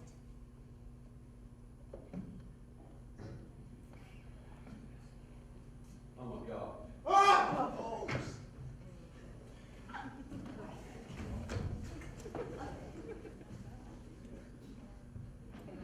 My God! He's dead! One got in chancery, and then there were four. Miss Clayton. Vera. You got me out of the way. You got me to go upstairs for cigarettes. You did it! All so you could murder that helpless old man in the dark! You're mad! All of you crazy!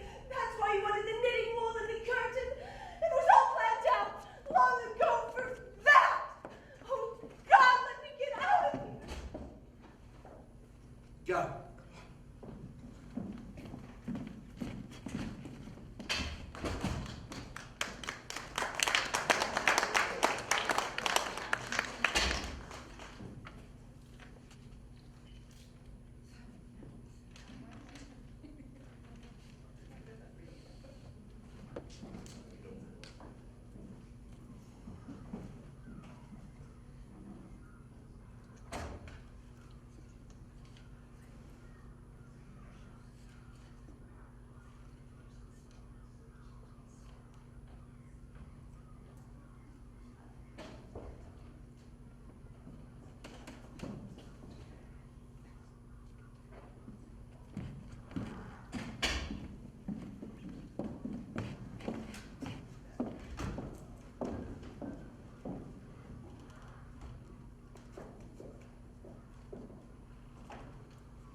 Three little soldier boys sitting in a row, thinking as they guzzle, who's the next to go? Stop it. It's all right, Miss Claythorne. I don't mind joking on a full stomach. I must say I was hungry, but all the same, I don't think I shall ever fancy tin to tongue again. I was wanting that meal. I feel a new man. Yeah, we've been 24 hours without food. That does lower the morale. Somehow in the daylight, everything seems different. Well, that's because we now know beyond any possible doubt who it is, eh, Blore? That's right. It was the uncertainty before, looking at each other, wondering which. I told you all along it was Dr. Armstrong. You did, my sweet, you did. Until, of course, you went bats and suspected us all. It seems rather silly in the light of day. Very silly. So, assuming it is Armstrong, what do you suppose happened to it? Well, we know what we think. We know what he wants us to think has happened to it. Yeah. What exactly did you find? One shoe, just one shoe, sitting prettily on the cliff edge. Inference, Dr. Armstrong has gone completely off his onion and committed suicide. All very circumstantial, you see. Even down to the missing China soldier that we found over in the doorway. I think that was rather overdoing it. Yeah. A man wouldn't think of doing that if he was going to drown himself. Quite so, but he had to make it look like he was the seventh victim, all according to plan. Suppose he really is dead. I'm a bit suspicious of death without bodies. How extraordinary to think that there are 5 dead bodies in there, and we were just in here eating tinned tongue. The feminine disregard for the facts. There are 6 dead bodies, even though they're not all in there. Hold on now, she's right, there's only 5. What about Mrs. Rogers? I'm counting Mrs. Rogers, she's 5. Okay, look here. Marston 1, Mrs. Rogers 2, Mackenzie 3, Rogers 4, Emily Brent 5, Walgrave 6.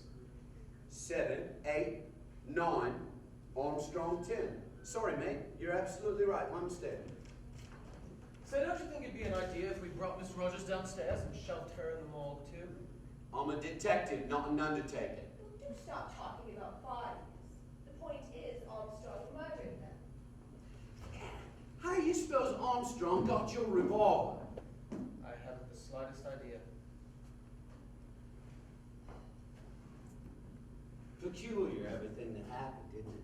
Yes, what exactly did happen after I left? Well, after you went berserk and barricaded yourself inside your bedroom, we all decided that maybe it'd be time for us to go to bed as well. So we all went to bed and locked ourselves inside our rooms. About an hour later, I heard someone pass by my door. I went and tapped on Blaw's door, and he was in there all right. And then I checked Armstrong's room, and it was empty. That's when I tapped on your door and told you to sit tight no matter what happened. I came down here, and my revolver was just sitting there next to the window ledge. Yeah, why would the devil would Armstrong chuck the revolver? Don't ask me. Either an accident or he's crazy. Are you quite sure you heard no one moving about after we went out? I imagined all sorts of things, but nothing short of setting the house on fire would have got me to unlock my door. I see, just thoroughly suspicious. What is the bloody point of all this talking? What are we gonna do? If you ask me, nothing. We sit here and take no risks. See here, I want to go after this fella. What a bulldog you are, Blaw. By the way, between friends and without prejudice, you did go in for that little bit of perjury, didn't you? Well, I guess it makes no difference now, does it? Yes, Lyndall was innocent. The gang got me off, and together we put him away for a good stretch. I wouldn't say anything now, excepting that. Do you think we're all in the same boat? Well, I couldn't very well say something in front of Mr. Justice Walgrave now, could I? No, hardly. Say, what do you suppose about this fellow Seaton? You think he was innocent too? The judge put him away anyway? No, I'm certain of it. Walgrave had a reason for wanting him out of the way. Well, I got my promotion. Well, I'm glad you've come off of your virtuous perch. Hope you made a tidy bit of it. Not what I should have made. That Benny gang, they're a rough lot. But like I said, got shorted on the money, but I got my promotion. And Lendo got penal servitude and died in jail. Now, I couldn't know he was gonna die, could I? Oh, no, that was your bad luck. His, you mean? No, yours too, because as a result of that fact, you may get your life cut short relatively soon. What, by Armstrong? I'll be careful. What about you? Oh, don't worry about me. I'll be fine. I've been in tight places before and I've got enough of them. Besides, I've got a revolver. Yeah, let's talk a little bit about that revolver. Now, you say that you've lost it and suddenly it magically turns up. But how are we to know you haven't had it this whole time? Same old gramophone record. No room in your head for more than one idea at a time, is there? No, but it's a really good idea. And you're sticking to it. I would come up with a better story if it was me. I only wanted something simple that a policeman could understand. Yeah, and what's wrong with policemen? Nothing, now that you've left the force. Now look here, if you're an honest man like you say you are... Come, Blow, we're neither of us honest. Well, okay then, if you're telling the truth for once, you'll take out that revolver and chuck it right down there in front of us. Don't be an ass. All right then, I've said I'll go search the house looking for Armstrong. If I'm real willing to do that, will you loan me the revolver? No, this revolver's mine. It's my revolver and I'm sticking to it. Then you know what I'm beginning to think. You're not beginning to think it, you square-headed flatty. You thought it last night and you've gone back to your original idea. I'm the one and only you damned well please, but I warn you. I think you are both behaving like a pair of children. Sorry, teacher. Of course Captain Bombard is the unknown.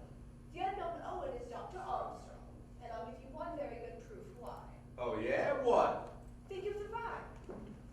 4 little soldier boys going out to sea. A red herring swallowed one, and then there was 3. Don't you see the subtlety of it? A red herring. That's Dr. Armstrong's pretend suicide. But it's only a red herring, so really, he isn't dead. That's quite ingenious. To my mind, it's absolute proof. You see, it's all mad because he's mad. He takes a queer, childish pleasure in sticking to the rhyme and making things happen in that way. Killing Rogers while he was chopping up sticks. Killing Miss Brent with a hypodermic needle when he might have just poisoned her. He's got to make it all fit in. Wait a minute. That's something we can use as a pointer. What comes next? 3 little soldier boys walking in the zoo. A big bear hugged one, and then there were 2. Well, he'll have a hard time pulling that one off. A big bear hugged one? I mean, there's no zoo on this island. What do you say? Captain Lombard, you're up for a nice bottle of beer. Do stop thinking about your stomach, Blore. This craving for food and drink will be your undoing. But there's plenty of beer in the kitchen. Yes, and if anyone wanted to get rid of you, the first place they'd think to put a lethal dose was in a nice bottle of beer.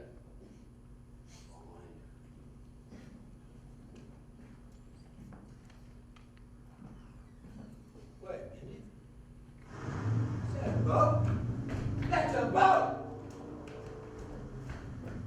Hey! Oh!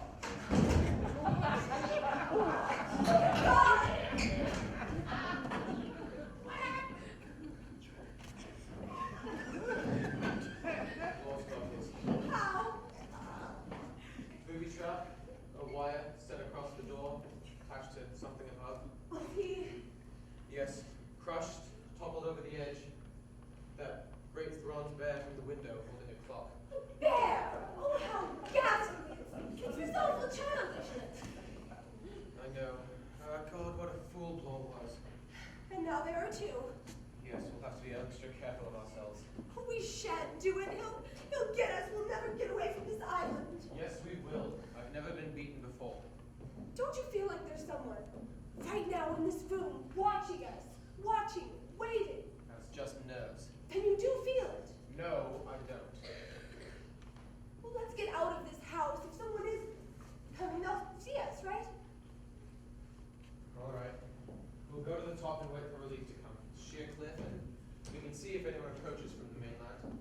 Anything's better than staying here. Won't you be rather cold in that dress? I'd be colder if I were dead. Maybe all right. Quick reconnaissance. Be careful. I'm not Blore.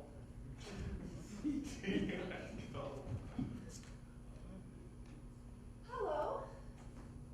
There's something washed up on the rocks. It looks like a body. Oh. Oh, God, no. It's not possible. It can't be.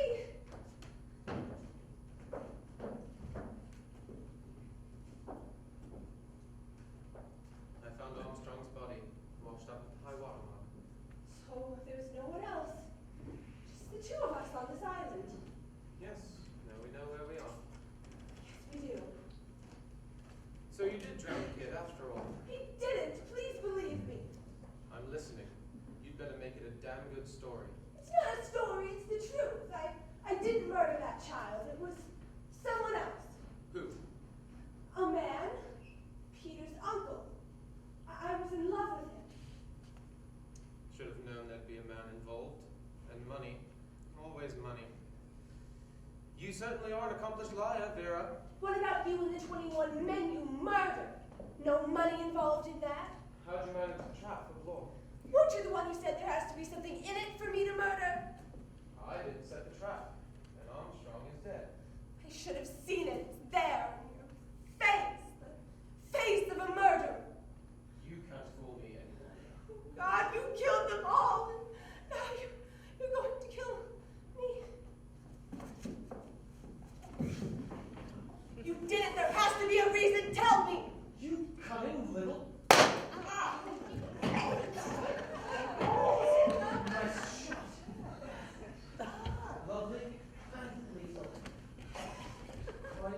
quite mad.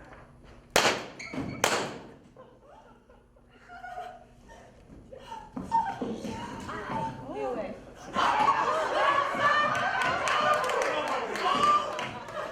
Such a good little soul. Silence in court! If there's any more noise, I should have the court cleared. You thought I was a ghost?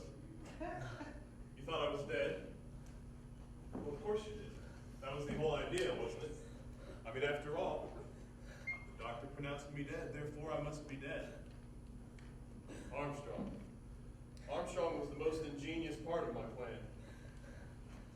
And the easiest. He was so desperate for an alliance. And by that point, you were all so frightened, so terrified who would be next. No one gave me a second look. You were all guilty. But the law couldn't touch you. So I had to take the law into my own hands. Thank you, by the way, for taking care of Captain Lombard for me. He was beginning to worry me. Wasn't sure who would kill who between you two. Both very clever, very resourceful. But now it's time to finish this. You're going to jail. You know that, don't you? Everything you've worked for, your name, your reputation, your character. No, my dear. You get me all wrong. I'm just as guilty as the rest of you. I have no intention of waiting for the police to arrive to be placed under arrest. After all this, you think I would let this end with an arrest? No, this will be a legend that is whispered about, a mystery that is never solved. After I've finished you, I'll wipe my prints from the gun and use the handkerchief to pull the trigger and end my own life, sitting right there. Given the journal kept by you and Miss Brent, along with the notes Blore kept in his room, I will be free of any suspicion. Imagine. The police arrive, find a house full of slaughter, the handiwork of UN Owen everywhere. But UN Owen himself is nowhere to be seen. 10 bodies, and no murderer. How could he have escaped? How could he disappear? So unfathomable. They'll be wondering about it for years. One little soldier boy, left all alone. He fooled them all, and then there were none.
I really thought it was good. I have, oh my God, it was amazing.